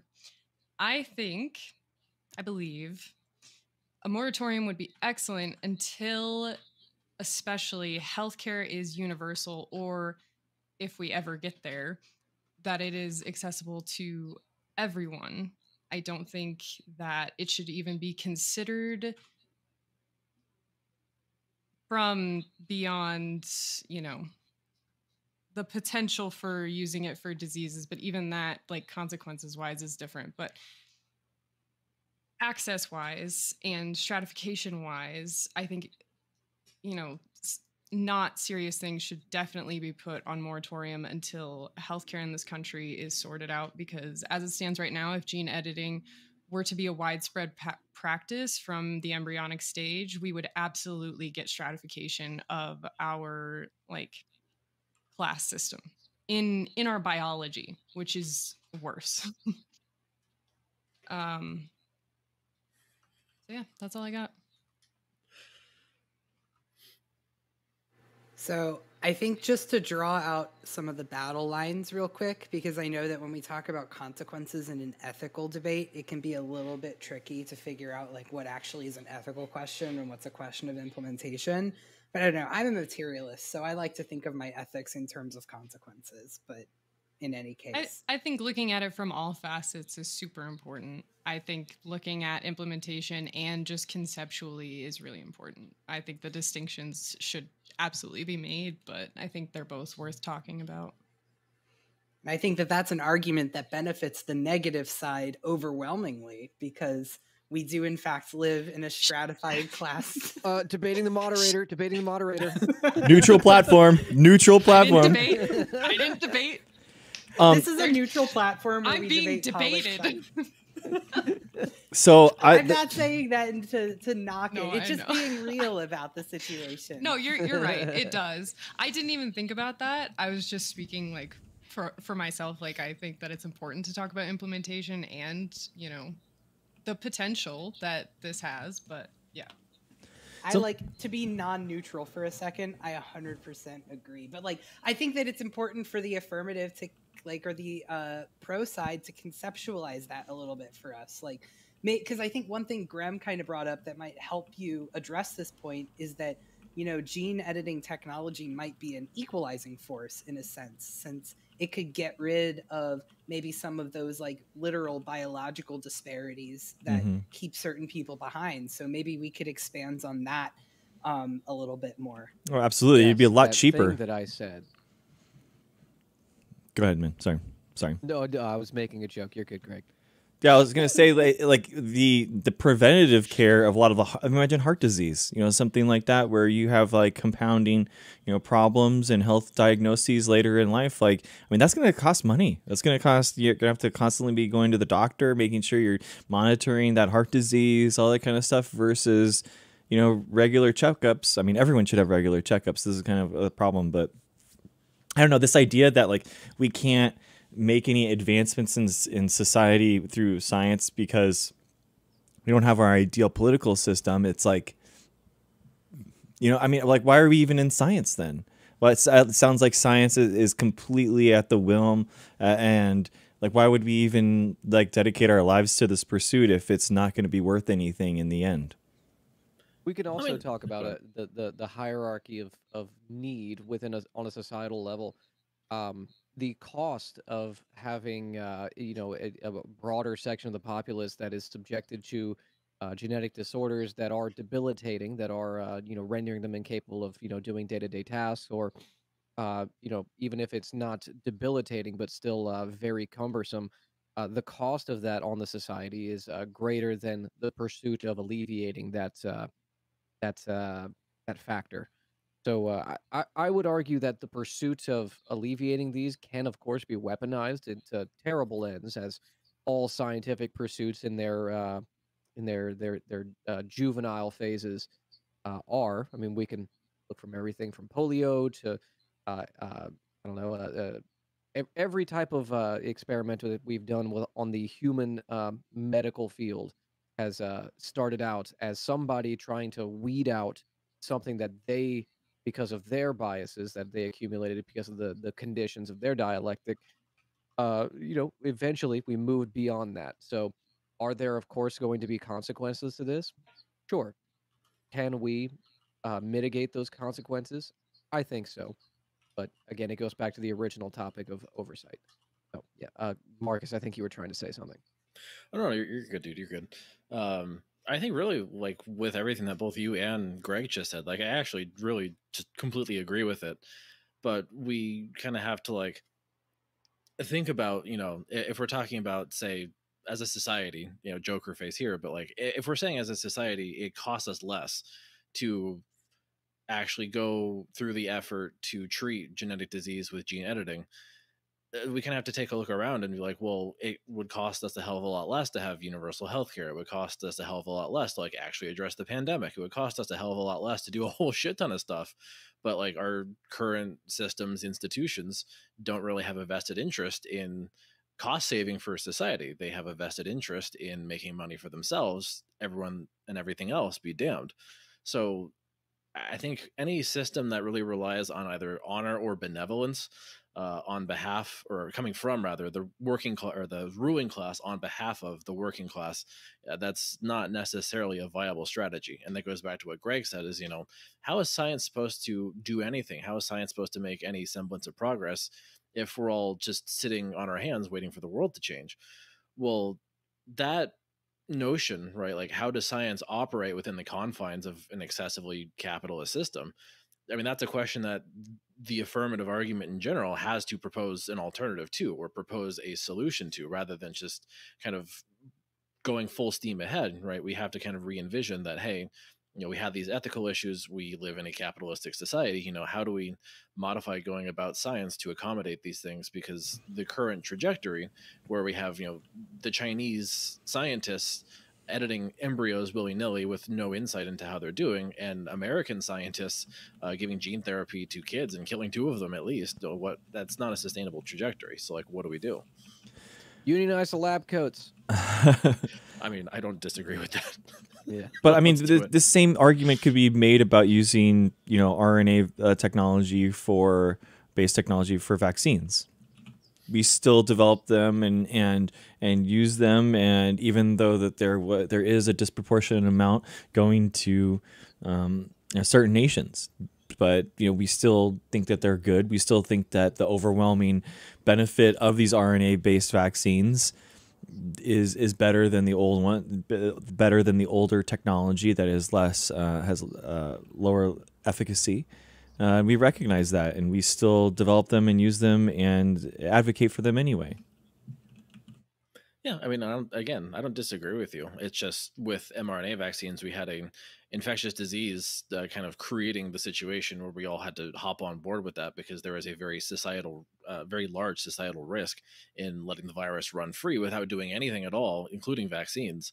So in that case, the benefit overwhelmingly outweighed the risk. But here, that risk benefit ratio is a lot less clear. You know, we don't have a society-wide emergency that would posit us to investigate every single gene therapy for everything we can do gene therapy for.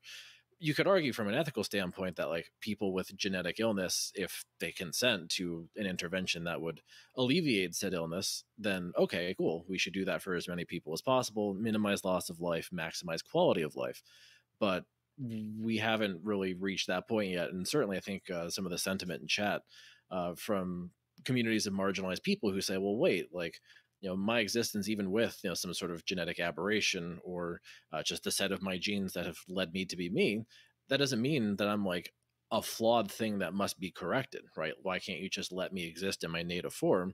Well, you know, investigating some of the, you know, root causes of like how some of these things that have happened to, you know, hypothetical me in this situation, you know, you can investigate the root causes, but like, let's not pathologize, you know, a lot of people's existences and try to, you know, foist gene therapy upon it. We can be a little bit more precise in how we use the tool. But Marcus, we have a huge need right now especially for heart disease. I mean, we have 700,000 people dying each year from heart disease in the U.S. 1 in 5 deaths. You know, that's a What's that have to do with gene therapy? A lot of these gene therapies can impact and help heart disease. So let's say hypothetically, you know, I think this is probably too reductionist, but let's say in an example, if there is a heart disease risk factor gene, and if you had it, right, it's like cancer, right? There's risk factor genes or of mutations. Course. So, but you know, my question is like, how do you reconcile things like that, or like melanoma, where you can have genetic predispositions, but also your environment has a huge impact on it as well? I mean, obviously not as much as your genes do, but like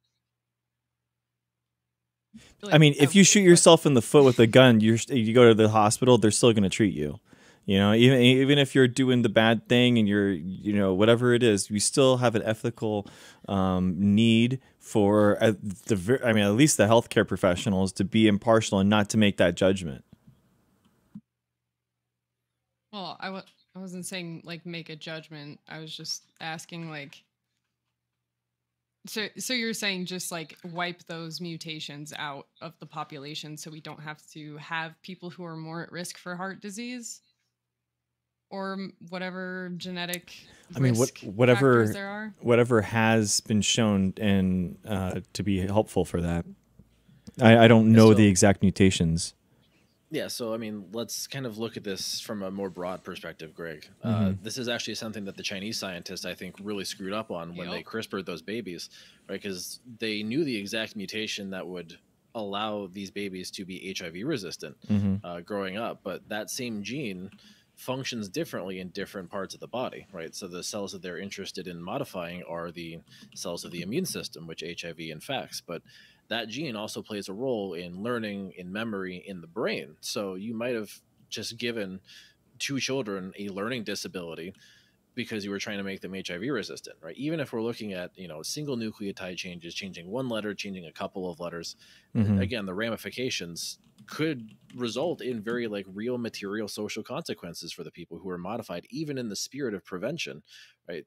We are, I think, messing around with something that we don't fully understand yet in that sense. So if we had that complete understanding that, hey, yeah, if you have heart disease risk factor gene 1 and we change, you know, A to a T at this part of the gene and your risk for heart disease goes down by 80%, like, awesome. If nothing else happens, that'd be fucking sweet. Pog, let's do it. But that's gene therapy. That's gene therapy, though. But I'm saying we don't know that's going to be the case, which is why we need to wait until we have the best assessment possible. But why would we research that unless it can be used? If there's a moratorium going on, why would someone research that?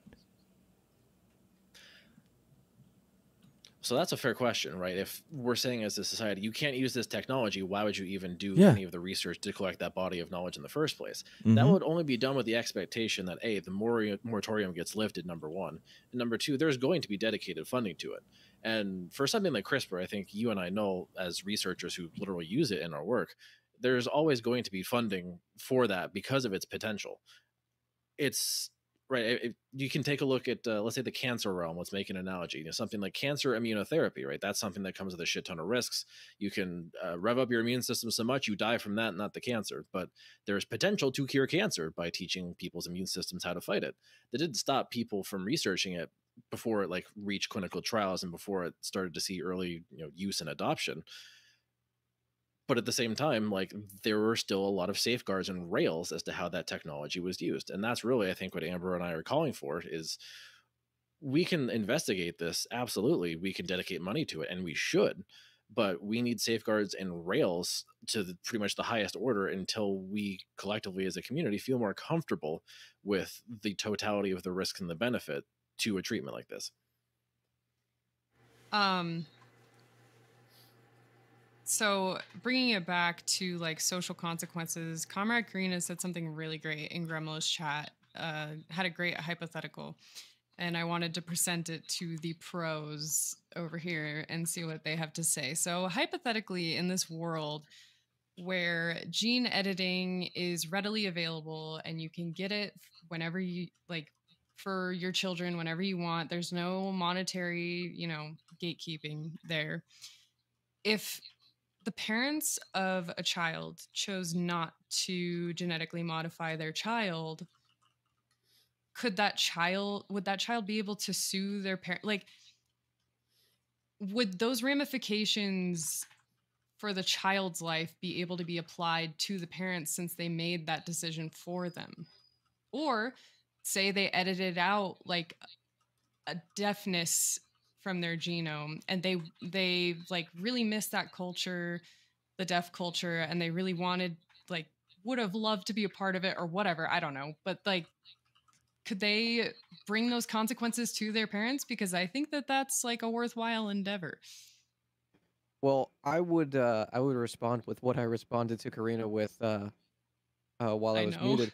The same question can be carried over to, as Born Dead in chat points out, someone with a religious objection. to gene editing, and they, because of their religious objection, choose not to edit out a deadly or debilitating gene, and that uh, person who's born of them now has to carry that. They had the opportunity from their parents to, edit that out, and now they have to live with it because of a arbitrary philosophical objection. So, it goes both ways. Given that there's no legal protections for that right now, I don't think we can even speculate on it, but it is an interesting thought experiment.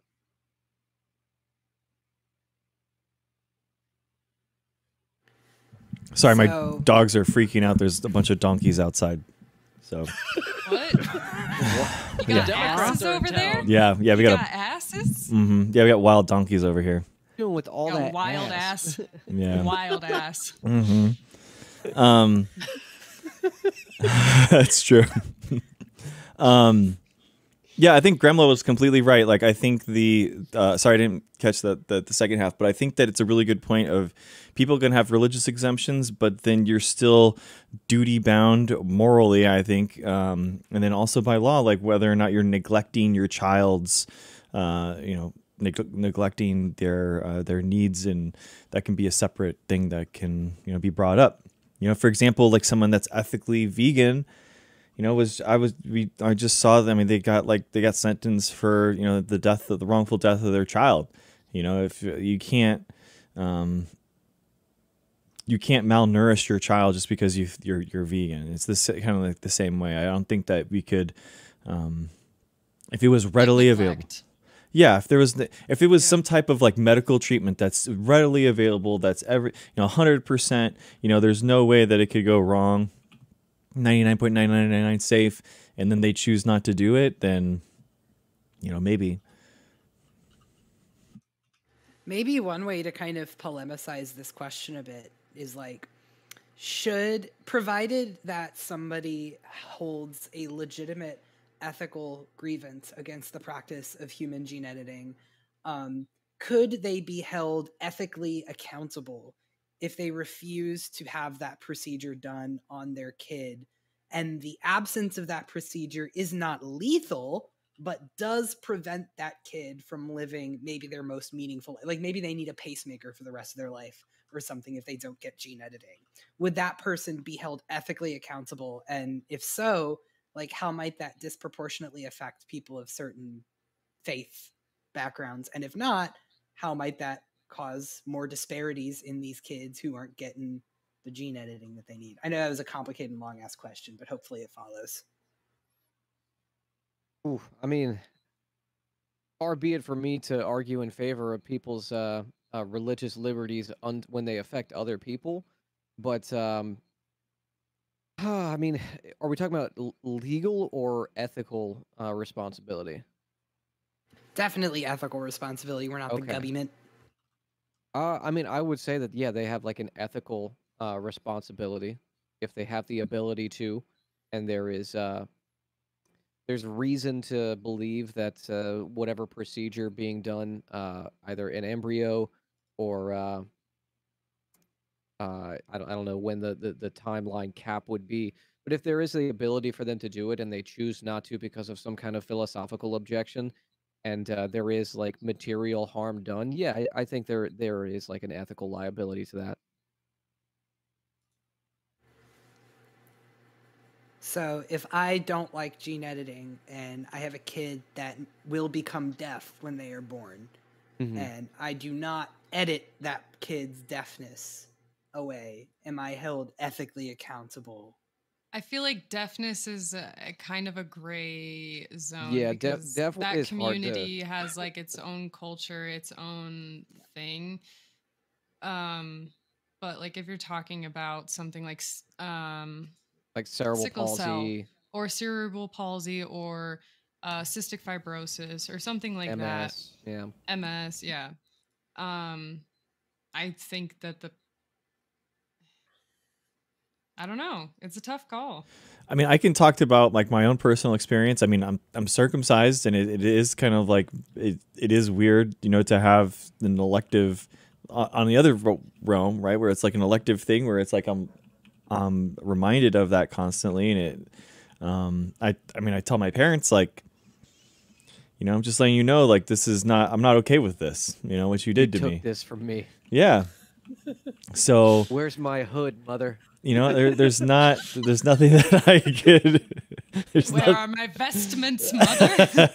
I feel naked. But at the same time, like, I'm not gonna, like, I don't know. I guess if I was like really having emotional trauma or something with it, but I'm dealing with it, but I don't know. It is kind of weird. Sorry, Kasara just in all caps, return it to me. It's just My precious, gives it to me. Just imagined like the OBGYN or like the doctor that delivered the child and performed the circumcision handing you like a little tiny jar with formaldehyde and your little Some people foreskin do in it. that. Some people do that shit. Dude, I always get reminded of the Old Testament Bible verse where he's talking about like, Yeah. if you want to marry my daughter, you have to bring 200 Philistine foreskins. And I And he was like, fuck that, I'm bringing 400. so much skin, So many dicks. so much dick skin. Oh, No, I Okay. do like the question though. Sorry, Reed, if I could just do a yes and to Greg's Please. Intactivists rise up 100%. But we do already have within like our current culture a normalized version of physical like editing that we do on people, if you want to use that term.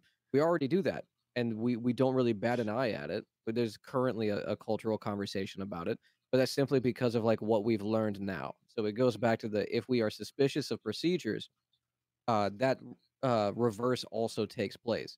We normalize procedures that aren't necessary, aren't beneficial to us in like real material ways. So the same question's just flipped on its head. Well, minding the time, maybe we can transition to closing statements, just brief remarks from all parties involved. How about the 2 minutes again? Is that cool for everybody? Just Sure. along the line, and then we can maybe do some talking with chat and then run the poll again. Yeah, no, chat definitely had like questions they kind of wanted to ask at the end. So obviously, like at that point, we'll run the poll, and then if you need to go, you can go, and we can still either talk amongst ourselves or talk with chat afterwards. So the discussion doesn't have to end when you leave. That's the point. Of course. Yeah, I mean, we can just do whatever order that y'all see fit. Maybe let's just make sure we alternate sides. So somebody on the pro start, and then neg, and then pro, and then negative. Greg, do you want to go first, or do you want me to talking take about it? negging. Go for it. You go. Yeah. So I'm glad you I got approach this I approach this conversation with no qualms that I am not a STEM lord or a scientifically minded person, coming from a background in the social sciences. But I do hear the ethical and material concerns of the two opponents in the debate. Where I find contention is resistance towards any attempts to pursue that oversight, to pursue those standards. That is certainly where I take contention. But overall, I found this very informative and appreciate the two opponents for being good sports about it.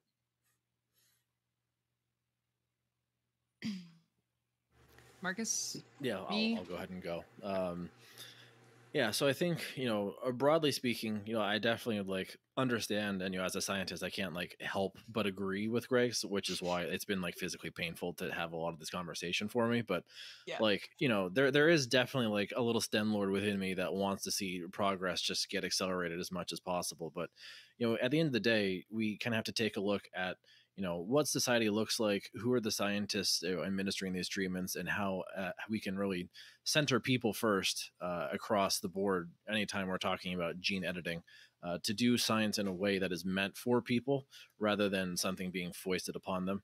And I think we all would agree with that notion. I would say, for the sake of discussion, that we're probably not at a point yet where we can freely gene therapy people, but I would fully support increased research efforts to look at things from a pre-phase 1 clinical trial perspective to actually advance these technologies along in the spirit of what Gremlo said, not to be oppositional to progress, but rather to carefully gauge, modify, and safeguard that progress to bring gene therapy to a point where there's enough safety and knowledge about gene therapy and how it's applied to various diseases that we have the biggest understanding of risk benefit and the most ideal safety profiles for people. And we have a research infrastructure that already supports that. Most things are studied in animals before starting phase 1 clinical trials in humans. So I would say we probably need to turn back to the animal kingdom and learn some more about how these things work before actually bringing them to the human realm.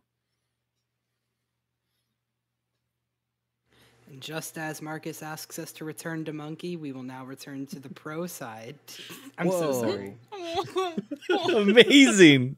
That segue. Oh my god. That was wow. good. Where's my air horn sound?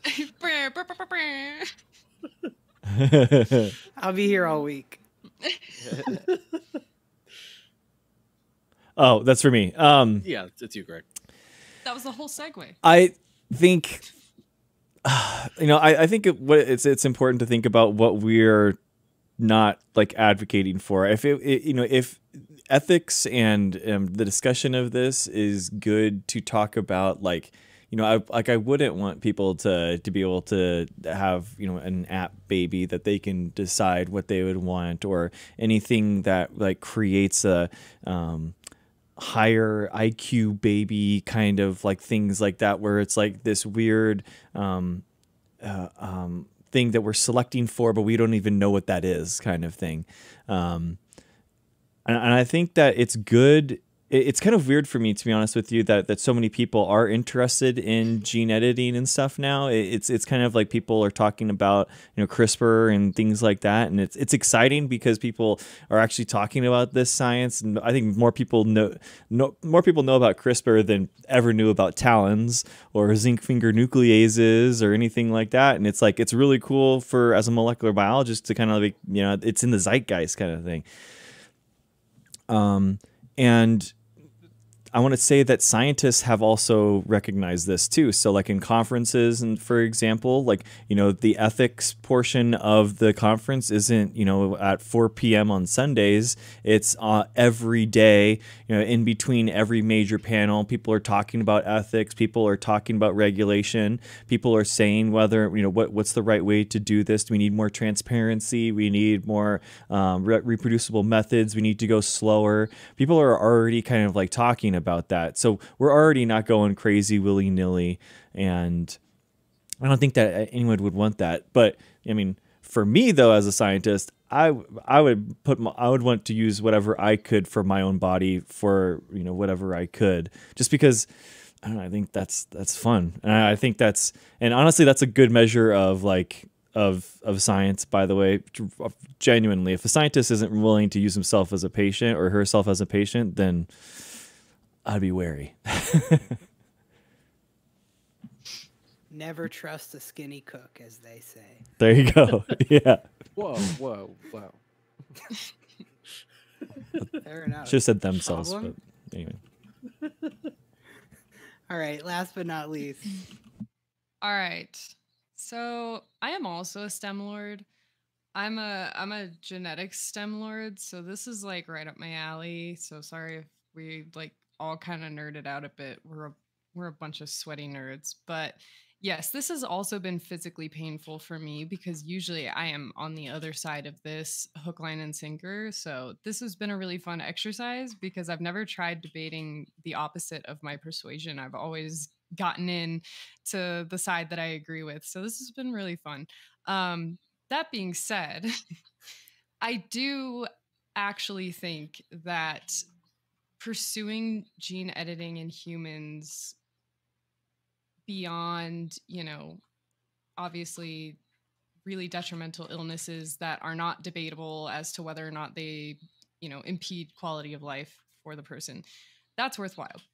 But anything beyond that, I think should definitely be held off on until, society and our economic system catch up with the demands that it would need to meet for gene editing to be fair and equitable and, not eugenics. Yep. That's it. Wow, and with that, we have concluded our first Twitch Oxford debate. Ministry of I think Debate. y'all did good. Yeah. Ministry Not of gonna Dunce. lie. I had so much fun. That felt pretty good. It felt pretty good. Did you score us, Reed? Did you give us points during the debate? I did not do any of that, but I Okay. do Tally think that sheet. I think y'all did really, really well. Nobody was talking over each other, and for a bunch of STEM lords, you make good arguments. You're not just in the weeds talking about how the literal tech works. You're all really competent at not even talking about the ethical implications and then the implications for the frameworks of ethics that we use to describe the implications, which is some deep humanities shit, really. So I think you should all give yourselves some big old pats on the back. Hell yeah. Oh yeah, like that's the good stuff right there. It was fun. I could see the pain. That's a big like, pat. I feel like Marcus and Amber need a hot pack on their Oh my shoulders after god, that. dude. To see how you would tense up. So my original plan was to go full blown Christian like right wing don't play God kind of angle. But then I realized it would be a lot more fun to actually form arguments from, a rhetorically sound perspective that can be debated with rather than just being like, well, that's how you feel. I can't do anything about it.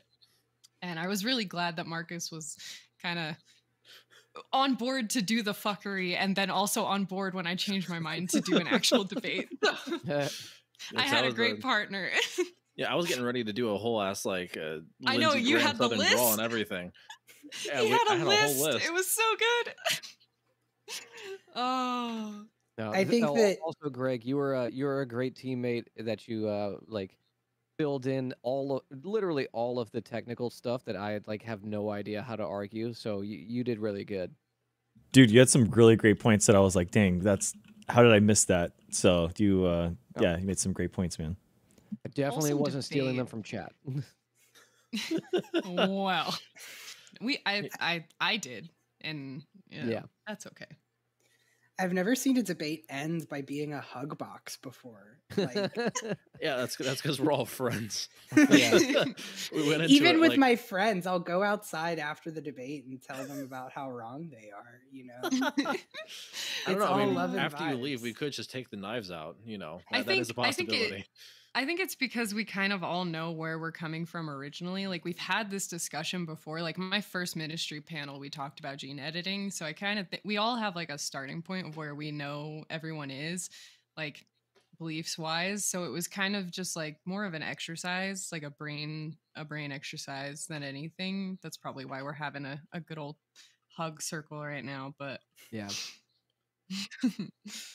Here, so do we want to start the poll, Graham, and then take questions from chat if What's they have the any? final prompt? If you could put that in my chat whenever you get a second. Yeah, are we doing the same thing, Reed?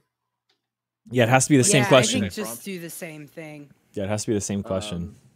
All right, hang on. I'll paste the question text in just a moment. That's called and- variables. It's like science.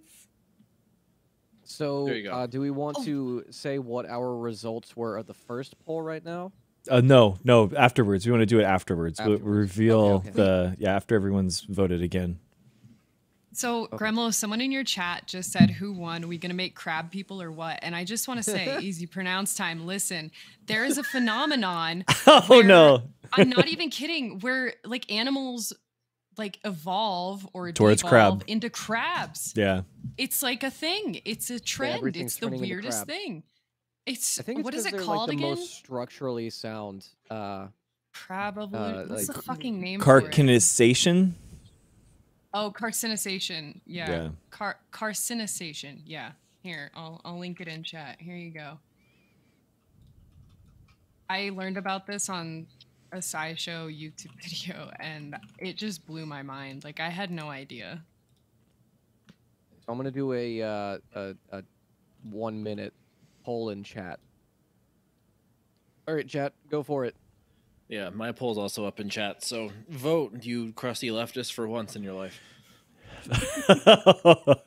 Are you? Wow. Yeah, well, Pokemon, go to the polls. Oh my god. I keep hot Jesus sauce. I've Christ. heard Have you that guys so heard many the- times in the last like you heard the 2 new months. one? It's so funny. What? I have not heard the new When one. does she has There's a a new new one? Pokemon Go to the polls. Oh, what is it? Row Oh, I your vote. I saw that. I saw that. So good. Oh, Oh. I shouldn't have eaten before this. It's so I made bad.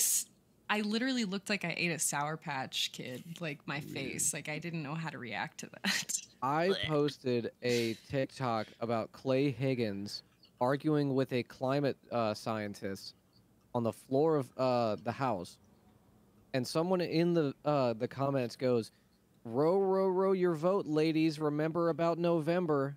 I saw I was that. like, I'm just gonna delete my whole profile after that. It's just good. Yeah, just unplug your router. No internet for like at least a month. Okay, so I have my poll results. If you'd like to know those Let's- results can- before and after. Yeah, could you? Yeah, 'cause Well, I made mine a 5-minute poll, so let's. Okay, all right. So Okay. in the initial poll, do we want to know now, or do we want to know the current poll, or do we want to know the prior one? Are all first? the are all the votes done? Yes. Okay. yeah, in let me Graham's chat. let me Yes. let me The tally votes are it. cast. So I guess I'll do the first one. In the first poll, are you informed or have opinions on human gene editing? It was split right down the middle in yes and undecided. So people who did not know and people who feel informed. In the secondary poll, we have a three-way split. What are the numbers though? What are the numbers? Just so I can. It was 5 and 5. Okay. In the current poll, after the discussion, undecided now takes the lead at 54%, and yes is 38, no is 8%. So, Wow. one person was like, you know what? I don't feel informed on it. So it I was mentioned to one. Can you say the vote Marcus that- tallies just so we could? Yeah. Add 'em So up? the first one was 5 and 5. Okay. Yes and undecided. Mhm. In the next one, it was 7 undecided, 5 yes, 1 no. 7, 5. Okay, so 7 is in favor. 7 is undecided. Wow.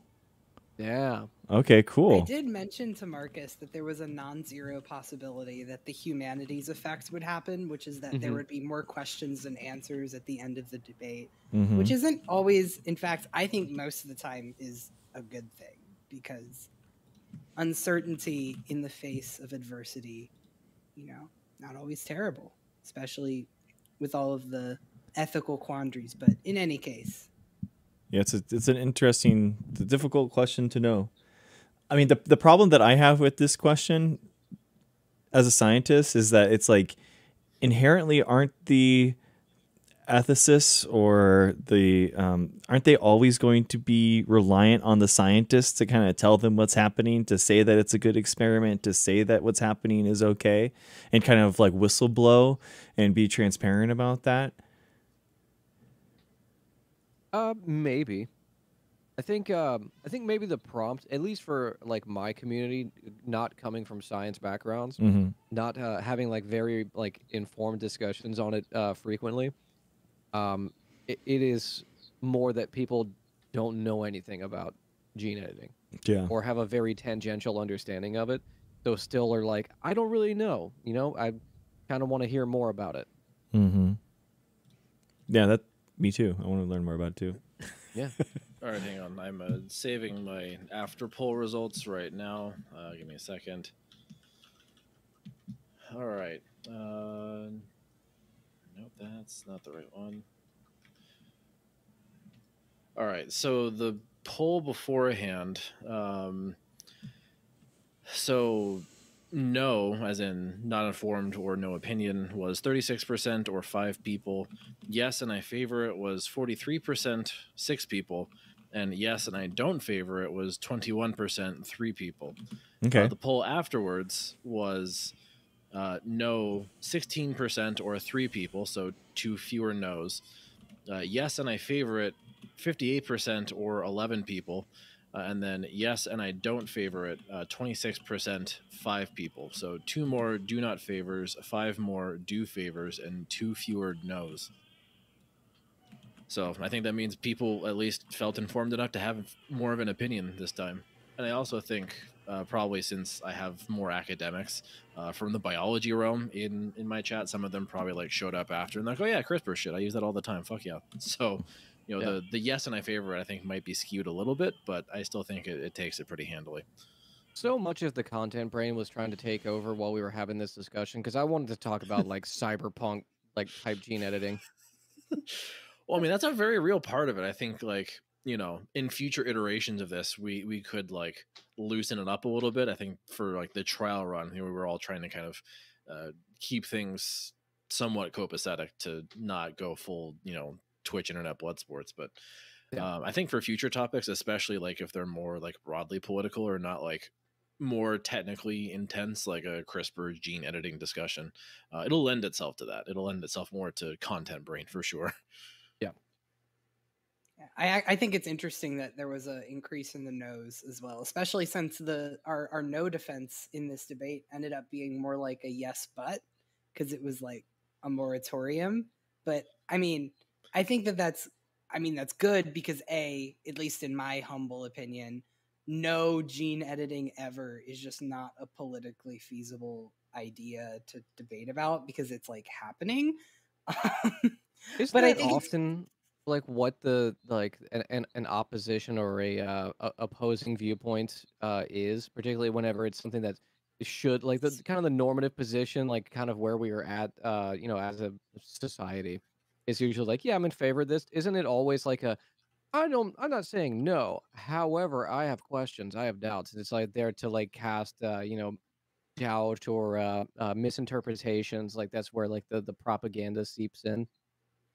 Yeah. In fact, I think one of the main reasons why social issues are so propagandistic for the far right is because they can easily say no to something like gay marriage, you know, whereas in reality, the overwhelming majority of like actually, you know, issues that matter for most people. That's not to say that issues like marriage are irrelevant, but that, you know, their social complexity gets kind of skewed.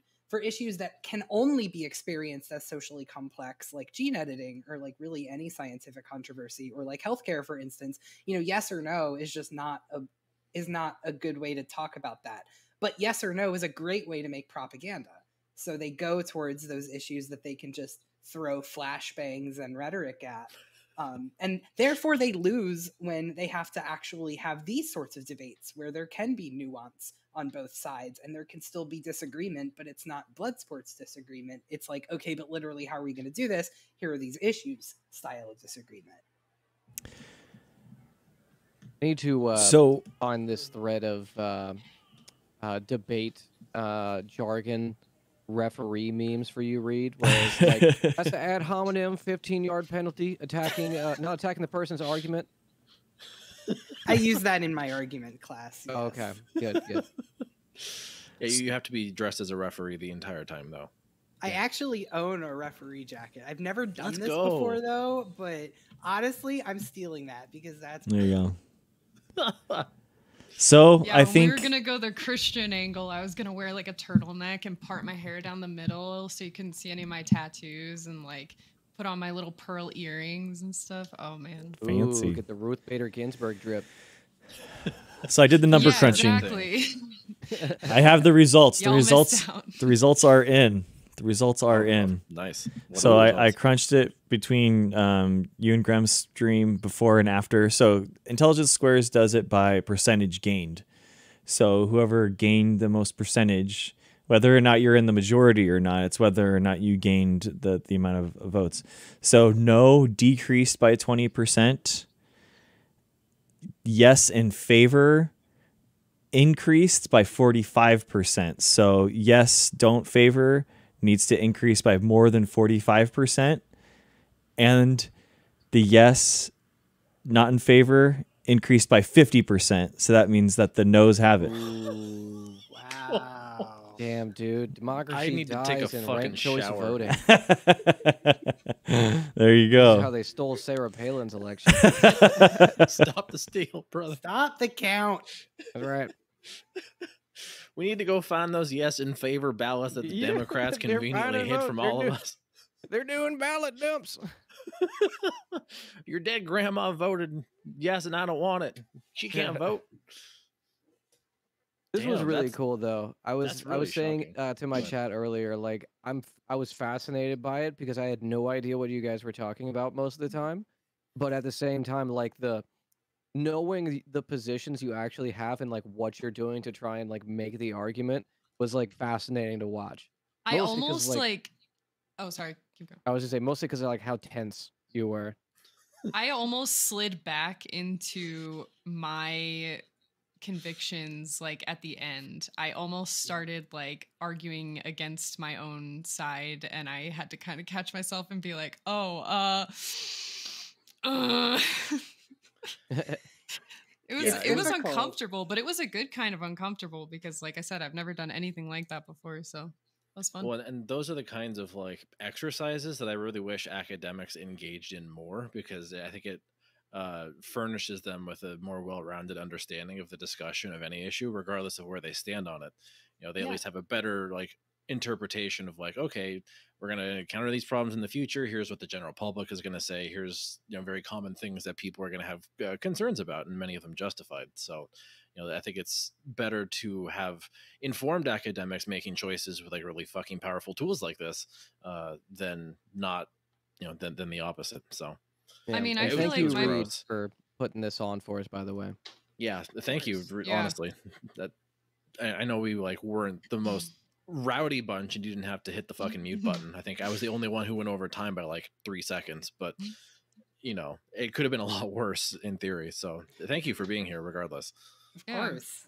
Happy to be I here. wanted I was gonna say, Marcus, on your point of like academics needing to have things like this, I feel like my position on gene editing is more nuanced and complex because of this debate. And like it hasn't changed substantially. I feel like I just understand, you know, not chud arguments from the other side a lot more intricately than I had before. So yeah.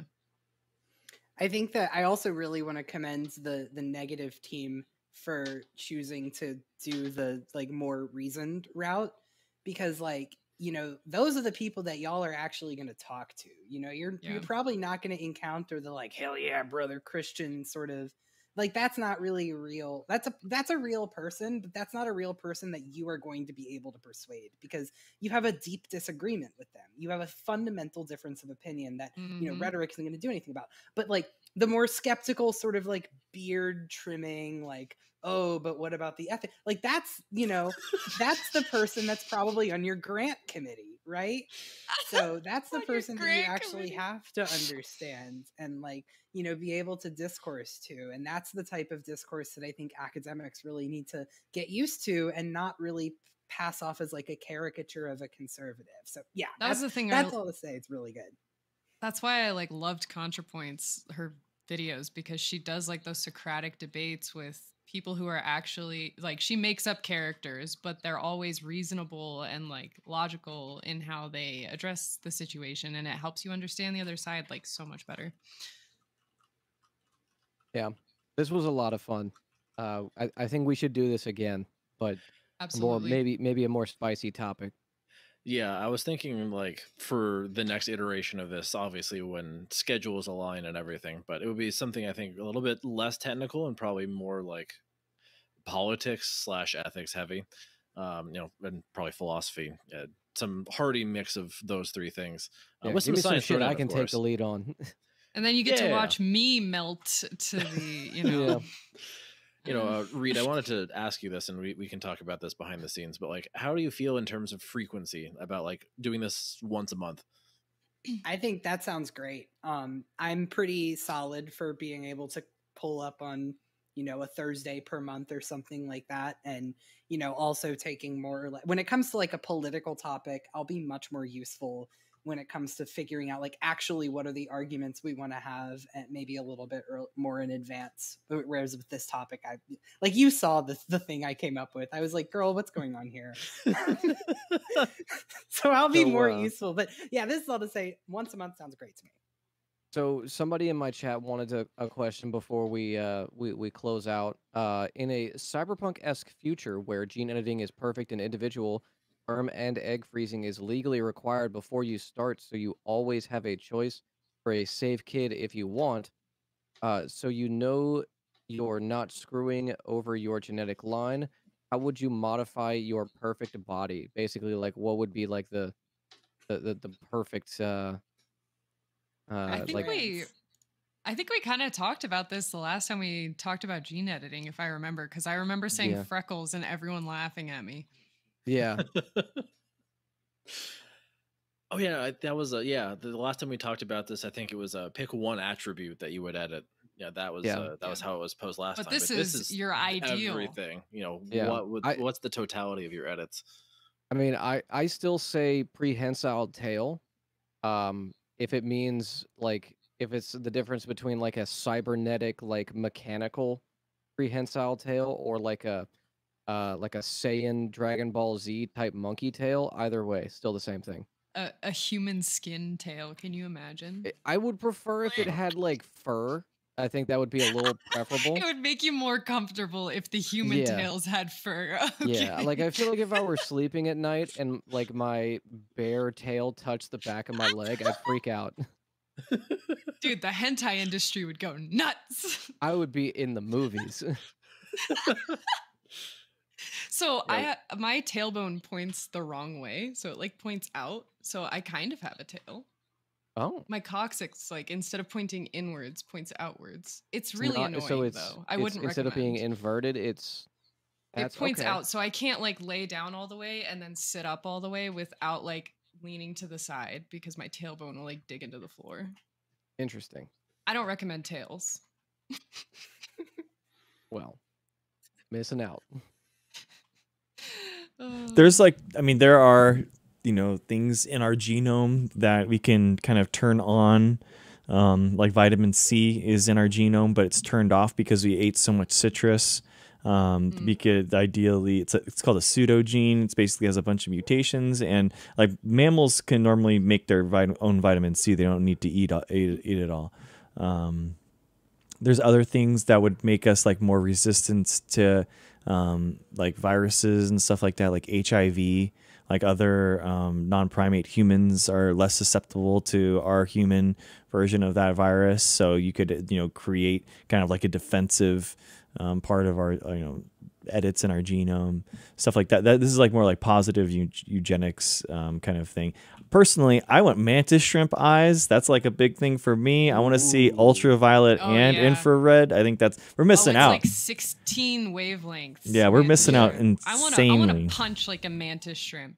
They have the Guinness Book of World Records for the most powerful self-delivered punch compared to body mass. They create vacuums that they punch 20 caliber bullet or 22 caliber bullet force with their punches. Has anyone calculated like if they were the size of a human, like how much force it would be? I'm sure someone has. Hold on.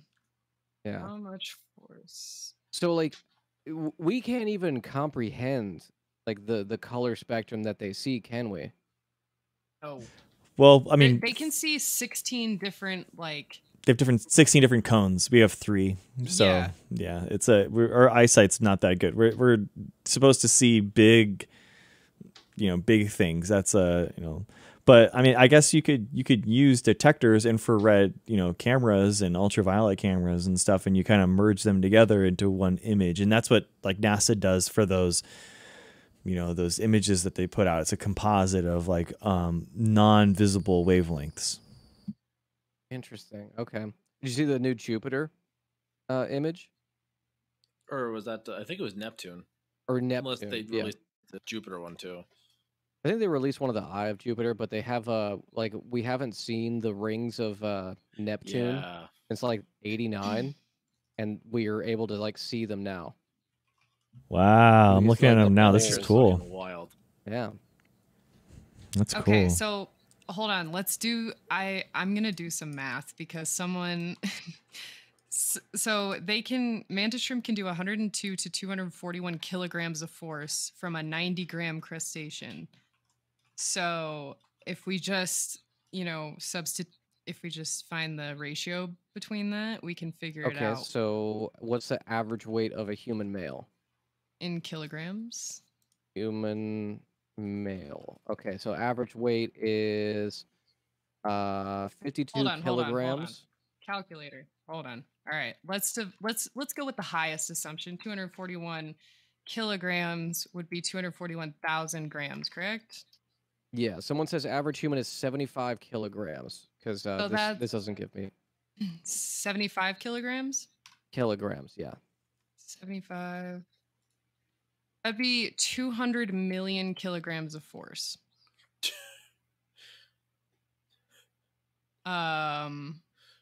So yeah, you just explode. Sorry. Yeah. Anyway, We'd like One Punch crack Man. open the sky. literal One Punch Man. Yeah. I would have 4 cow stomachs. That's my answer. So You would that I have can what? eat more Mm. shit. Like Oh. cows, they have 4 stomachs allegedly. I saw They it have on the 4 internet. chambers in their stomach. Yeah. Would you Yeah. like so you would like vom up your quesadillas and like savor them again? No, I would just eat more quesadillas, silly. Oh, okay. Why The would you need ultimate to vegan, vomit the someone says. quesadillas? you can eat all the grass you want. That's it. Incredible. Straight up, yeah. You could Don't mind literally if I just do. graze. Yeah. Someone says you could get drunk 4 times over. All right, That that's would be praxis. 4 livers, not 4 stomachs. Yeah. Different organ. Yeah. Oh, that would be an interesting mod. You just like get multiple livers and then you go to bars and like have drinking contests and And swindle then just everybody. Yeah, that's what someone in my chat was saying is they'd make their alcohol dehydrogenase be peak efficiency so they would never be hungover. They could just drink infinitely. What was yours, Marcus? You know, like I don't know if we're talking like a cyberpunk universe, if we can kind of like into the superpower dimension of the question here, but like pretty much as many of Dr. Manhattan's powers that you could possibly create, I would want. So like teleportation, like super speed, super strength, Matter manipulation. matter manipulation, galaxy brain. Like, Yeah. he was sort of like in the Watchmen series, like literally like the omni scientist, for lack of a better way to phrase it. So, which is always kind of like a cool set of powers that character had. So whichever you could actually make, I would want. There was like a terrible like USA superhero TV show where there was 2 interesting abilities. One person basically they could like calculate angles and like coefficients like super fast, so they could like toss a coin into a vending machine from across the room based on like the mathematic amount of force and like arc and whatever. And there was another person who could find like the blind spot of people so that they could essentially disappear. So like whatever blind spot someone has within their field of vision, they could basically like predict exactly where it was, so they would essentially turn invisible to that person. Oh, that's conniving. Yeah. It was weird because they were like in a room and they're like, "Oh my god, she's in here. We have to find her." Like someone looks into the window of the office they're in and they like clearly see the person like standing right behind them. I would want to be Mystique, Ooh. but with freckles. Ooh. Well, I gotta mean, have the freckles. Mystique could just I have to have freckles. Yeah. I wouldn't want to be blue. Mystique powers, as my but native you're form. ginger. Yeah, exactly. Mystique powers, but I'm a ginger. I'm a real ginger. This is stolen red valor. Is it cultural appropriation that I want to be a ginger so bad? Yes. Fuck. You can't use that word. Oh. That's our word. Fuck. Fuck. You must say person of genetic mutation. Yeah. Oh, Holy shit. man. All right. This was really yeah. fun. I think it's a good time to wrap it, though. Agreed. Yeah, so I guess let's go around the horn, do shout outs. I already plugged your Twitter read, but you go ahead and start us off anyways. Shout yourself out. Yes, thank you so much. Always happy to be here. If you didn't catch the Twitter, it's just my name, Reed Van Skank, VANSCHENCK. Yeah, sadly, it's pronounced like that. I had a great time in middle school.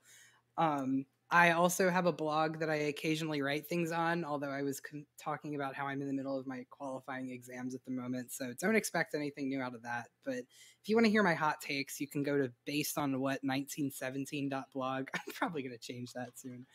And then last thing is, if you go on my Twitter, I didn't plug this last time, and you go on the linked tree, you can see something called Pittsburgh Always Anti-Fascist, and it's a little public history project I did a while back about anti-fascist history in Pittsburgh. So if you are of the historical persuasion and are interested in learning about based shit that people have done in Pittsburgh, then give that a check too. Very cool. All right, next on my screen is Greg. So go ahead.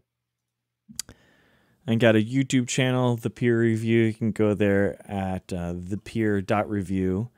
I've been extremely busy in lab, but then also have some interesting debates I've done in the last couple of weeks, so I'm going to be putting those out. So I've the one that I'm going to put out this week, I tried to put it out by today, but I didn't get around to it because my lab got flooded. So, but I talked to Scott from Fabian Liberty about climate change, and we got into COVID. No. We got into COVID vaccines, and it was good. It was a good conversation. It was really interesting. So, Gremlin, next week, dude, you're gonna the next two. I think you're gonna be a little surprised at. It's pretty good. Leaky? No, bigger. Okay. Fuck. Big. All right. Oh no. I have a feeling I know what you're gonna say. So, right. But yeah, it's coming. It's coming. So, yeah, I also have been posting more on Twitter. So, my Twitter is on my YouTube. So follow me there too. That's it. All right, Amber, you're next. I am DN Amber.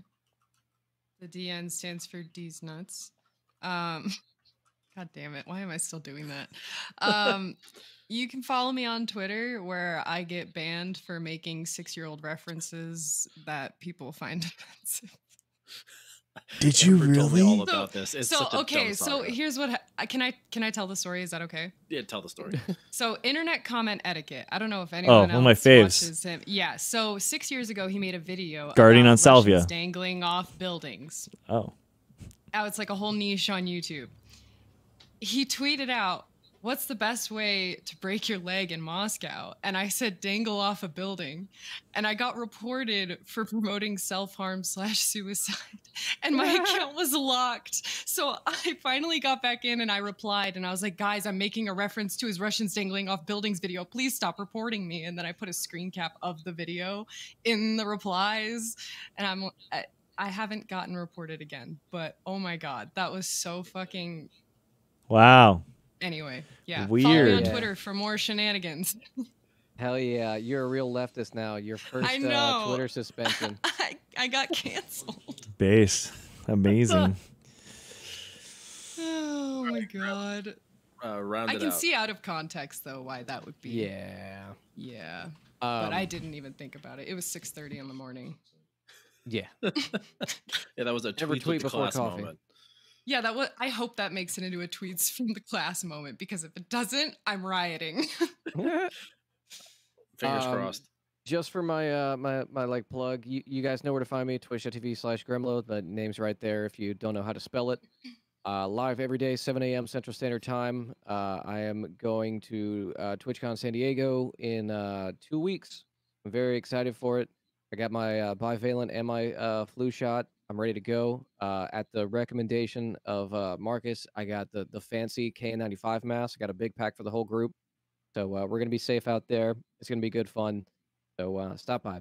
And we're Going to be doing merch pretty soon. We're coming up on the follow goal. So Very cool. All right, we'll go ahead and wrap it up there. So thank you everybody again for your time, and very much look forward to doing this in the future. We'll all figure out the scheduling and the next topic on Discord. Marcus, Sounds good. can I stay after class and chat with you about masks at my job? Yes, For a second? yes, you Okay. can. All right. Yeah, Sounds you good. can close out of the control room. It'll be fine. All right. Alrighty. all right, guys. Adios, everyone. See you later. Bye. That was fun. I'm happy about how it went. Thanks for watching. Appreciate you. Thanks for listening. Adios.